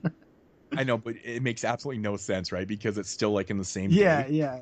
It was like it doesn't make any sense. But dude, that's such a disgusting scene. I hate that. It just reminds me of the movie Feed. It's so gross. Yeah. Man, this shit is so funny. I love that. Like, lick, bitch. Fucking pushes her head in between her legs. Just things like that are just so blatantly like yes. Definitely. It's one of those moments you're just proud to be watching. You're like, I love watching shit like that. It's just so blatant. But what about when they stuck the diaphragm in that chick's vagina and then they like hid behind the wall and her freaking vagina exploded? That was fucking weird. And the guy, like the main sheet guy, was like laughing and like he had blood all over his face. I was like, what the fuck? I know, man. I started laughing. I was like, man, that gives a like bona fide meaning to bomb ass pussy. Yeah, it sure does. Damn. Literal bomb ass pussy. And that's like essentially what they were doing. Like it's like, I love that, man. She had two like little helpers that were like black chicks. I think their names were Satin and Velvet. Yeah, and they were lesbians, and they were always naked. Always naked, man. Yeah. And what was up with those locks that they kept on their vaginas? Like the chastity belt thing. Those were cool. I don't know what exactly they were trying to get across with that, but dude, when they first open up the chastity belt doors, and the close-ups of all the muffs, and they're like judging the women on their muffs, I fucking forgot about that. I started pissing myself laughing so hard. It's been a while since I've seen this. I was like, oh my god, that's so funny because they're opened up like a door. They literally open like a door, and they're focused. And it has judging. a key. It was a locked door. Yeah. It's literally a locked door, and the guy's like, "Oh yeah, there's a nice one." I just feel like those don't even work. Oh, that's a right? nice color. Because like when they open the heart, like that's not even where the entrance to the vagina is, So it just felt like stupid. I know, right? Because they were just like looking at the muffs. Yeah. Oh, that's a nice color. Oh, I'll take the red one. It's so hilarious. Yeah, I don't know what they were trying to get across with having those chastity belts. I mean, it led to some cool scenes. Yeah, it did. Yeah. Like I mean, like the last, like the scene where, the chick's riding the dude there, and they basically explode. Oh yeah. Again with the bomb ass pussy. The bomb ass vaginal implants. Dude, I think that's a killer weapon right there. Yeah. You put one of these exploding diaphragms in someone, and you're like, hey, go fuck this guy. That's like the ultimate way of killing someone. Of course, they're not going to turn it down. Yeah. I was just thinking, I'm like, that's Harder. a really good weapon, man. That's actually pretty inventive. Yeah. How about the guy that fights the Velvet and Satin, the black chicks? Oh, dude, yeah, what the fuck were up with them? They were like running around like shooting people butt naked. Yeah, it was I was awesome. like, what the fuck? There's so much nudity in these films, dude. Like last night, Zach messaged me. I was like, dude, Elsa has some pretty damn big tits or something. And then he was like, film them and show us or something. And I was like, dude, there's enough nudity, boobs, and vajayjay in this film to show like 45 minutes of these three films, you know, like literally how much on-screen time is naked. I bet it's a lot. Yeah, especially with the third one. But I mean, still out of all the nudity, Ilsa still has the best body out of everything. So it's like, at least I thought so. Yeah, I think that the other chick that we mentioned earlier, the other kind of famous sexploitation actors, is a pretty close second. Yeah. She's hot. You know, it's funny how similar, of course, the same director and stuff, but you know, Ilsa again falling for, you know, an American in this film. The American. You know, it's D. it's calculated, right? It's calculated. And of course, this one right here basically has the same type of outcome. You know, it's a revolt. Yeah. Ooh, how about that dude with the burned in the oil though, where he's like trying to get away and they're throwing matches at him, dude? That was pretty intense. That was sketchy. Yeah, dude. Shit. Yeah, man. Yeah, there's a few scenes in this film that are pretty nasty. Like the scene with when they're torturing the informant inside there with the ants. Oh yeah. Ugh. Oh yeah. I thought that was just nasty. I mean, it's not as nasty as the first one, but that's a pretty nasty scene. Wasn't like that like on vicious, man? Like I was like, wasn't that on his foot or something? Like it was like fire ants eating his foot or her foot. Yeah, or her foot her is what I meant to say. Yeah. You know, so I was disgusting. I was like really hungry when I was watching this one last night, and I was like, of course, I was like, okay, I'm gonna eat something that is like least like gross. So I was eating a salad, and that didn't even help. It was so hard to eat while watching this. Hey, watch Orzako the Embalmer and eat a salad. Not even like even the nakedness. Like I just kept thinking of all this pubic hair near my salad. You have to give, you know, the director credit in this one because, you know, he did get pretty creative. You know, with the exploding diaphragms, which is there 2 or 3 scenes in the film? There's 2, right? Because it's the mechanical dildo scene, right, and then the end scene where they use. Okay, so I thought that was pretty cool. Does it explode during orgasm then? Because that's pretty explosive. I think it's once you, because remember when she's riding him, they're pressing her to go deeper, like, oh, get deeper, and I think maybe it just triggers it or something. Okay. Maybe it is orgasm. I don't know. They don't really explain, but I think they came up with some pretty interesting ideas. Like I was laughing so hard with the one torture scene with the boob press. And they've got her tits in the vice grips. Yeah, I was like, that's funny because it's totally different than the first one. You know, they didn't have that in there, but I don't know, there's some pretty funny moments. But this one really is. There's so many funny moments and like laugh out loud moments. So completely different kind of tone to this. You want to know something very interesting about this one, Moodz? What's up? It actually has a very famous cinematographer in the horror world and just the filmmaking world in general. I didn't even look at the cinematographer. Yeah, Mr. Dean Cundy. Oh wow, yeah, really? Back to the Future 3, Back to the Future 2, 1, Psycho 2, Halloween 2. I mean, the list goes on and on. The Fog. Was this one of his first jobs? Well, he first started working in '73, and this is the first notable film that I see in '76. Okay. So after this, that's crazy. He goes on to Halloween, which was his next big film. The Fog. He did Without Warning, Escape from New York, Halloween 2, The Thing, Psycho 2, I wonder if into like the Big Trouble in Little China era, Roadhouse, then into like Back to the Future Part 1, 2. I wonder. Jurassic I wonder if he like used this on his resume, like, hey, I did this movie. You know, check it out. Yeah. Right. Like, I mean, he did the cinematography in Jurassic Park. Like, dude is legit as fuck. Oh no, oh yeah, he's big time, man. It's so amazing because. Dude, and it makes sense because this one was actually filmed pretty well when you actually look at, you know, I think we mentioned that earlier.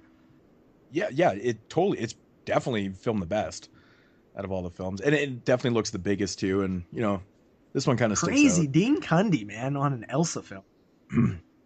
That is pretty crazy, actually. What's pretty crazy is that Diane Thorne has a fucking doctorate degree in religion. What? Wow. Yeah. Wow. I didn't know that. That's pretty very odd. Huh.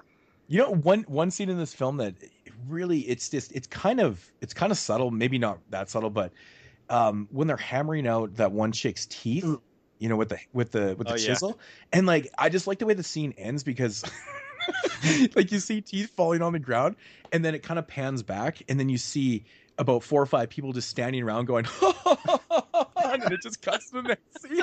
It's like, oh my god, I'm just fucking bawling, laughing, watching. Like, that is so just so the funny. the cheese flows very heavily with this film. Oh my god, and that's the type of shit you're gonna see in this film. Like scenes like that, it's so laughable. Very but tongue in it's actually, cheek. yeah, very tongue in cheek, and that's pretty much the tone that you're gonna get with this one.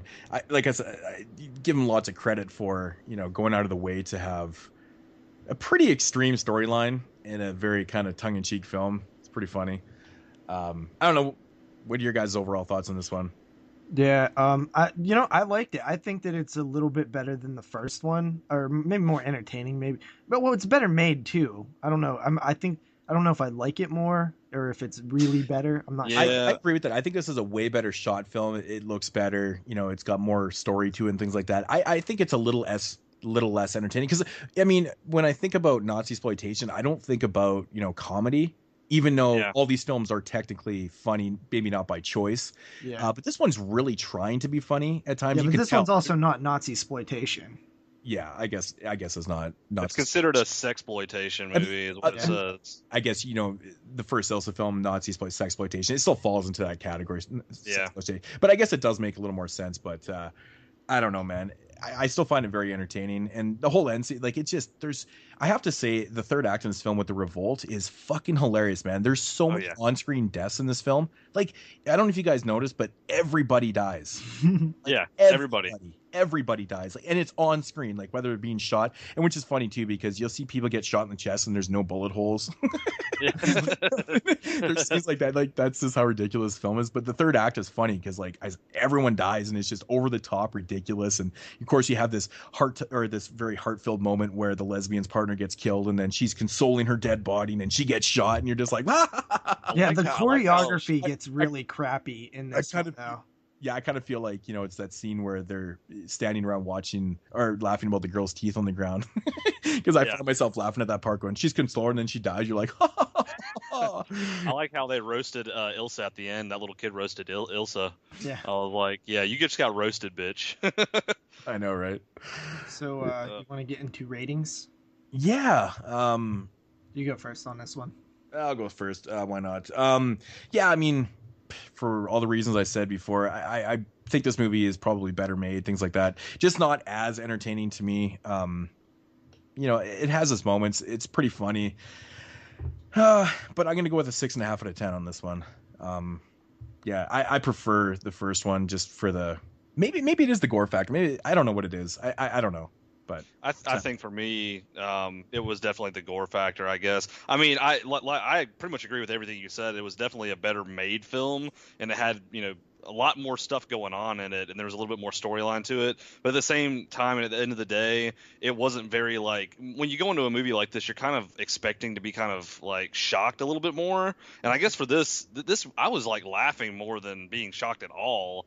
You know, the first one wasn't shocking. The first one had some funny scenes in it, but, you know, it was a little bit more shocking, you know, than this movie. So, I mean, I'm there with you. I gave this movie a 6 out of 10. So, I mean, it wasn't a bad movie. It was just a lot more comedy than, I guess, shock factor for this one. It's totally watchable. You know, it's a good companion piece with the first one, to put it that way. Yeah, it definitely is. Okay. Yeah, me personally, I think it's a little bit better than the first one. I don't know. I think I like the first one a little bit more, but this one is definitely, I think, better made. We established that. But I'm going to go ahead and give this one a 7 out of 10 as well. I think this one's slightly better, but not better to get a whole point up higher, or even a half point up higher. Yeah. Okay. Sweet. Makes sense. Cool. All right. So, yeah.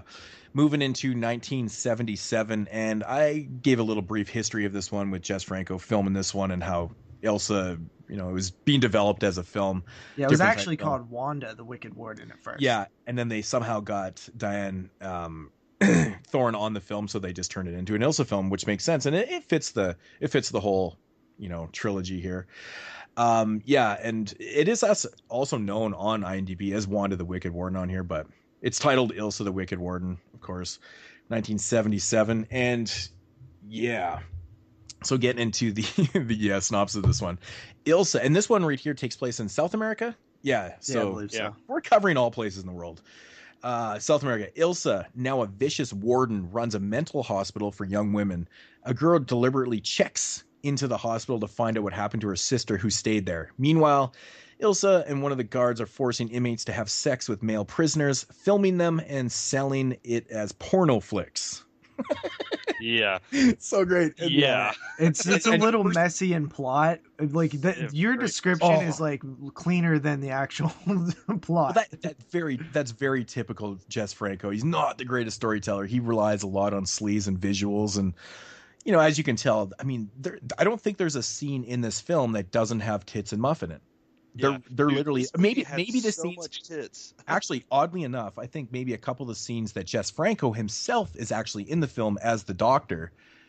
He's the doctor in the film. I think those are pretty much the only scenes in the film where there is no tits and muff. Weirdly enough, it's kind of fucking strange, but the storyline in this movie, oh my god, it's just so absurd. Yeah, I find the storyline, it's so Franco though. Like, he never relies on stories in his films, and even structure of the stories. All of a sudden, it's just like, hey, this is going on, and you're kind of piecing the things together, going, yep, this is Jess Franco. Yeah, as much as Franco. As much as you talk about Jess Franco, like, I am very interested to watch. I haven't hardly watched any of Jess Franco, any of his films, and I'm really interested to watch more of them. But like, after seeing this movie, I kind of like was in the middle of this movie, like, am I missing something here? Like, I didn't really get the whole purpose to this movie at all. Like, I was like, this is just kind of like weird. Like, I was like, I just maybe missed the mark on kind of understanding what the whole plot was, what was going on. It just was weird. I think the big part comes from, that this girl is infiltrating this thing for a reason, but they didn't really do a good job of letting you know that her like sister was there and make that a big storyline. Yeah. She gets there, and Ilsa she does say that, like, her sister disappeared and she wants to find out, like, in the car. But they don't put a spotlight on it good enough. Not it's really. Easily missable. Not really.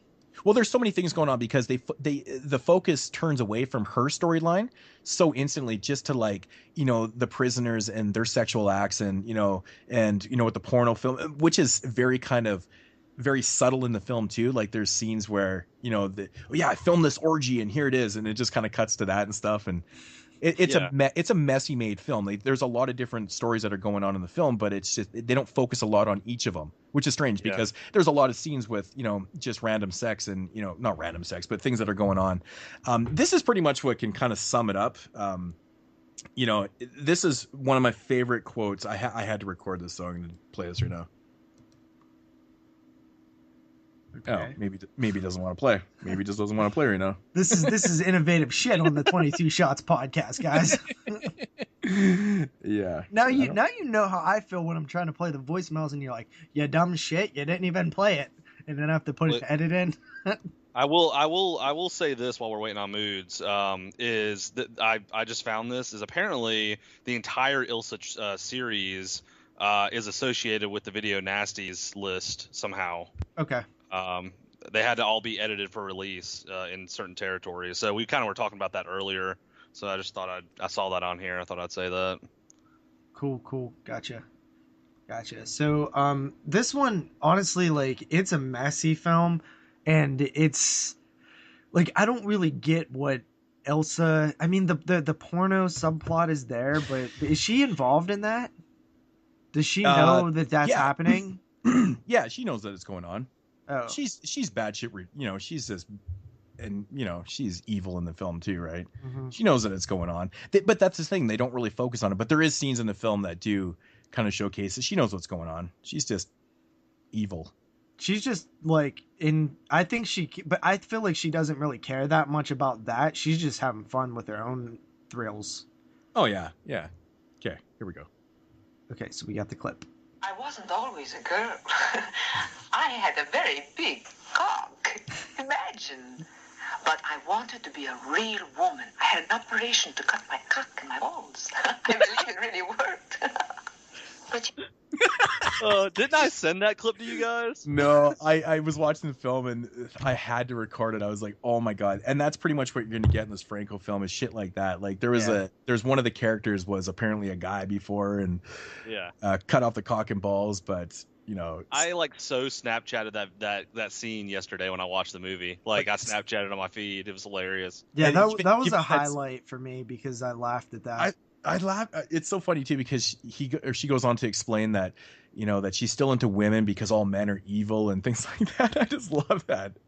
So great because usually when you get rid of your organs, you know, somehow that turns you know, probably into guys, you know, but totally not gay. I just thought it was so funny, man. But this movie right here, man, has like so much. Oh, again, everything. The terrible. The structure in this film is just it's so beyond bad. I felt like this one was a little bit of a slog to get through for me personally. I don't know if it was because I was getting burnt out on Ilsa by the time I got to this one. The fact that it was like 1 a.m. when I started watching it, or you know what, I just was kind of like, this one. You know, this is the one where I was checking the time. Yeah, I mean, because it's just pure sexploitation. You know, I mean, I guess there's a little bit of effects and things like that in there, but you know, this one it's funny too because it's dubbed like very. The dubbing in this film just cracks me up, man. Oh, the dubbing's horrible in this film. I know it's really something that you focus on a lot in it too, but you know, of course, it relatively has the same structure. You know, it's sexploitation with the revolt at the end, which it has to be the funniest thing ever because it really doesn't make a lot of sense. Mm-hmm. The end scene. Yeah, like the revolt. Oh God. Yeah, because like where's the story leading up to the revolt? It's like, okay, all of a sudden they're going to turn on Ilsa. I don't know. I think it was because she let somebody out, and they're like, "What the fuck, yo!" Like, I know. It's trying to film that movie. It's just not really explained all that much. Like, okay, that's really what it is. Mess. And this movie has such cheesy music, man. It has some of the cheesiest music in it, man. What about the editing in that final scene where it turned into a fucking zombie film, dude? I was like, no, it turned into like a cannibal film. If you watch the scene closely, you'll actually see one of the girls rip off a leg, and it's still like attached to a cord, but then they never refocus on that. They never show like the body parts being ripped apart and stuff. I'm like, oh my god, Franco. What about the scene where the girl was taking a shit and made the other girl lick her ass clean? Yeah, man, that's one of the most infamous scenes about this film. Like they were suffering from explosive diarrhea in this scene, and this is kind of like the S&M dominatrix type bitch there, and you know, to get some information out of her, she has to like wipe her culo. What was she saying? Yeah, I was she like, wipes her culo, and then she's like, no, you got to clean it better, bitch. And then she makes her lick her asshole out, which is covered in shitty diarrhea. I didn't know. I must have missed the diarrhea scene or something. Yeah, and then next scene she's fucking puking in the toilet. It's just a vile scene that Jess Franco threw in. It's one of those scenes that you just always kind of remember. But yeah, what I take away from this film is the culo licking scene. It's just fucking nasty. And it was all about getting information. You're just treating her like shit, man. That's definitely the worst scene. But yeah, this one right here is probably bona fide the most sleazy one. I mean, there's nothing but sex and just nudity and just ridiculousness in this film. It's typical Jess Franco, like I said. That was Lena Romay, the girl that gets her asshole licked in this one. She's very, very famous exploitation. She was in a ton of Jess Franco films. She was very well known. Very, very well known in this type of genre films. She's kind of Ilsa's little love thing, right? Yeah, I guess she's I guess if that's what you want to say. Was she like acupuncturing her earlier in the film? What the fuck was that about? Who knows? You know, just a scene to have, you know, a naked woman laying on another naked woman. One of my favorite scenes in this film is definitely the shower fight scene. Total Jess Franco, typical shit right there. Because it's awesome when he filmed it too. Like, I mean, you see some open pussy in those scenes, and it's fucking awesome, man. Love the open gash. It's good shit. Yeah, craziness, man. It's just craziness. They're sleazy, fighting. There's literally like a scene where they start wrestling in the shower. Like it's it's ridiculous. Yeah, I totally just said that. Oh, really? Yeah, I totally missed that. But yeah, I mean, again, I'm just going back to Jess Franco because, like I said, if you're familiar with his films, those are very typical type scenes, just sleazy as all can be, man. Mm-hmm. Yeah, it's just very typical of Franco, and I don't know. There's not really a whole lot to say about this film because it's it's like a messy film. The structure, there's story there. Nothing is ever fully developed in it, but it's still relatively entertaining. I will say this one is definitely my least favorite, and just for the fact that, like, there's not really a lot of extreme kills or extreme things that are going, and the ending is just probably one of the funniest endings ever, really. Yeah. It's like it's just, oh my god, it's so bad, but highly entertaining though. I mean, really, if you like looking at huge overpopulated muffs, like, man, dude, like the sister in this film, the one that's that checks herself in, I can't remember what her name is. I'm so bad with names. Was it Abby Phillips? That's her character's name. Her muff is so bad. Like the biggest thing ever. It's awesome. Yeah. So, anything else? Not much to say about this one, really. No. It's not very good, honestly, if I'm being honest. It isn't, but it's kind of funny because going back to Jess Franco Productions, like it's it's not bad, but the one thing about this film that's is frustrating is some of the editing is just so bad in it.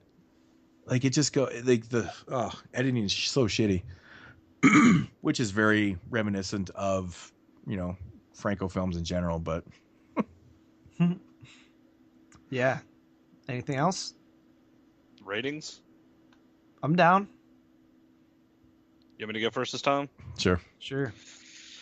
So this movie, so I was pretty burnt out on Ilsa too when I started this movie, but at the same time I started this movie and I got about 30 minutes into it and I was just kind of all over the place with my thoughts. I was kind of like confused in a way of kind of just the whole situation of what was going on, and I kind of felt that way throughout most of the movie. And like Moodz was saying, I mean, there was kind of that underlying story of the girl infiltrating to see if her sister was there, and I just kind of thought that they didn't really explain that very well. The plot mainly was the whole situation. Like, plot was just all over the place. I think that movie was just made for like Tits and Muff to be walking around. Well, you can tell some of the scenes, like the whole selling porno flicks and stuff, like those scenes felt like they were just shot and then they just kind of threw them into the film. Oh, yeah, they just totally. As like filler, because nothing's ever wait. fully developed. Like you said, you even asked the question, was Ilsa even involved in it? And it's totally like he probably just had this idea and like, I need to make up some time, some filler, so we'll just put this into there,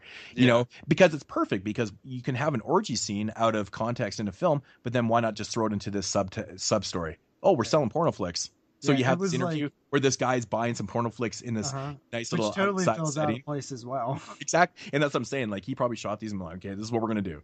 Yeah, he probably just was like, oh shit, I forgot about. I needed to tie all this together. Went back and like did some reshoots. Well, what's the sleaziest shit that we could possibly do? Okay, we have this prison for fucked up criminals and things like that. Well, if we film them having sex, we can just exploit that more by selling the tapes. I like how the guy comes in and was like, "Oh, very, very nice, or a very nice establishment you're running here." Like, and there's so many. Like, I mean, the very end scene when when Ilsa's getting torn apart cannibalistically ways, then dude, that was so generic. You see the guy that's selling the tapes and he's filming it. Yeah. Like, yeah, I knew this was gonna happen. No expression on his face. Yeah, like he's the mastermind behind the whole thing. Like we were expecting him to. Oh yeah, totally. He's batshit awesome. Like, whatever, man. Yeah, dude, like his face, he had zero expression on his face. He was sitting there just staring blindly, like blankly staring at this. I just love it how it looks like he choreographed this thing. Like he's filming. He already had the camera set up. He's like, he knew this revolt was going to happen. He choreographed there's like this whole fucking thing. How did that picture just slide to the side and there's like this little window sitting there and he's like sitting there staring, and then all of a sudden all these bitches turn into fucking cannibals and like they start like eating Ilsa. I'm like, it's not even cannibals though. Like they turn into animals. Yeah, I know. And then the stock footage of the lion eating. Like the stock footage of the lions. I was like, this is just really fucked. I was like, this is, I don't know, man. Like I remember getting to the end of the movie and like I was watching all that scene go on, and then I just like the credits started rolling and I just shook my head and stood up and turned off the TV. I was like, I don't know what even to think about this shit right now. I always like the film, like how this establishment is supposed to be like a jail for like insane women and stuff, and I'm like, man, this jail definitely has the least amount of bars I've ever seen in a jail. Yeah, I know, right? Like they're supposed to be in jail. It's not just like a mental institution. It's like a prison. They have a lot of rooms. They have a lot of rooms to torture people in, and not enough bars. Yeah, I know, right? I don't know, man. I just really did not get this movie. I kind of felt like it was a movie that just kind of got, like you were saying, was just put together, and then they just got Diane Thornton to come in and say some lines and threw her. Yeah. I mean, like, that's that's part of the essentially dub. what That's he part does, of the dub, though, too. right? Yeah. I mean, I don't know. I give this movie 5 out of 10, man. I thought it was like there was a lot of scenes in it that were funny to watch, and it wasn't a horrible movie by any means. But at the same time, you know, I don't know. It was like nowhere near as good as the first two that I watched. So Yeah. I don't know. Me personally, I just think there's not much to it besides just the sex stuff. I mean, there's boobs and there's, you know, muff, I guess, and that's kind of it. It's kind of a hard one to get through for me personally. There's just nothing there. This film has nothing really to offer besides a few, you know, odd scenes like that one Moodz mentioned with the diarrhea thing or whatever. I give this one a 4.5 out of 5. Which is kind of still a high rating in my opinion, but yeah, I mean, my rating's probably a little too high on this one, but you know, oddly enough, I do find this movie entertaining in a very strange way, because there's so many parts in this film that I find myself just shaking my head and laughing uncontrollably. Like, it's just so fucking stupid, and you can tell this was just put together in probably fucking 24 hours type deal, right? Yeah. But, you know, again, you know, knowing a little bit of Jess Franco's cinema, I've seen way too many Jess Franco films. I've seen worse. I've seen a lot worse Jess Franco films, man. Like, there's definitely worse stories and worse. I mean, he is the king of throwing in just sex scenes for having sex scenes. Like, he just, oh my God. You should watch some of his nunsploitation films. Fuck me. There's so much lesbian. You can't even handle all the lesbian nun scenes, man. It's crazy. They're just there for the sake of being there. But yeah, this one right here, if I can take anything away from this one, it's a girl licking another girl's shitty asshole and then puking after. That's pretty memorable. Yeah, I know, right? I love it. But one of my favorite things about this movie is that Diane Thornton looks completely different in this movie. We never touched on it, but she's got this awesome red hair, and she's fucking hot in this film, man. Like, super, super hot. I like it. You know, the cheesy effects, really, really bad makeup effects in this one. I like the smoking pussy scene where he injects the the acid into the pussy, and just this puff of smoke kind of clouds up, but you can tell it was just like somebody blowing smoke from underneath. It's just like so fucking bad. But I just wipe my culo. I can love it, man. It's so bad. But yeah, the structure is what kills this movie. Just nothing adds up. It doesn't make any sense. Followed by a ridiculous ending. But I can laugh at this one. 5.5 out of 10. Like I said, way too high, but it's enjoyable. It's enjoyable, but terrible. It's a terrible film. Yeah. So that, I guess, wraps it up, right? That is going to conclude episode 68, and I owe you one. Episode 69, the Ilsa Trilogy, which I like to call the Reboot Trilogy, just because I think I'm funny, but I'm not really that funny. So, but yeah, I had fun, man. Thank you once again, Kyle, for joining us on the show. Yeah, how many episodes is this now? I think this is the 4th episode I've been on, I want to say. I believe it's the 3rd or 4th. I can't remember. I was on the Children of the Corn, Tales from Halloween, and wasn't I on? Oh, Stung. Yeah, the Stung episodes. Oh, yeah, Stung. I was like, what the hell's the other one? Stung. Yeah. I totally forgot about Stung. Yep. Yeah, but always great to have you here. And yeah, hopefully you'll be back soon, maybe for the Master of Puppets. What the hell am I talking about? Puppet Master? No, maybe the Howling. You want to do the Howling? We'll see.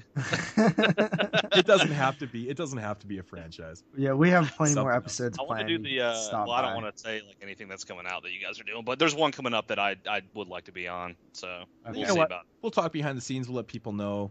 No, we won't. We don't let people know. But yeah, anyways, guys, that's going to do it for episode 69. I hope you guys enjoyed it. I had a lot of fun with this one. I would actually like to do more exploitation type stuff in the future. Yeah. I mean, we got feedback. We got positive feedback saying that people wanted to see more of this anyways. So, yeah. But they're always fun to do. It's a mix up. And yeah, I look forward to, answering more voicemails. Make sure to phone in. Leave some questions. Yeah. Like questions. It's always a fun part of the show. And once again, thank you to Rob and Lawrence for phoning in. Those were awesome. And who else? Matt.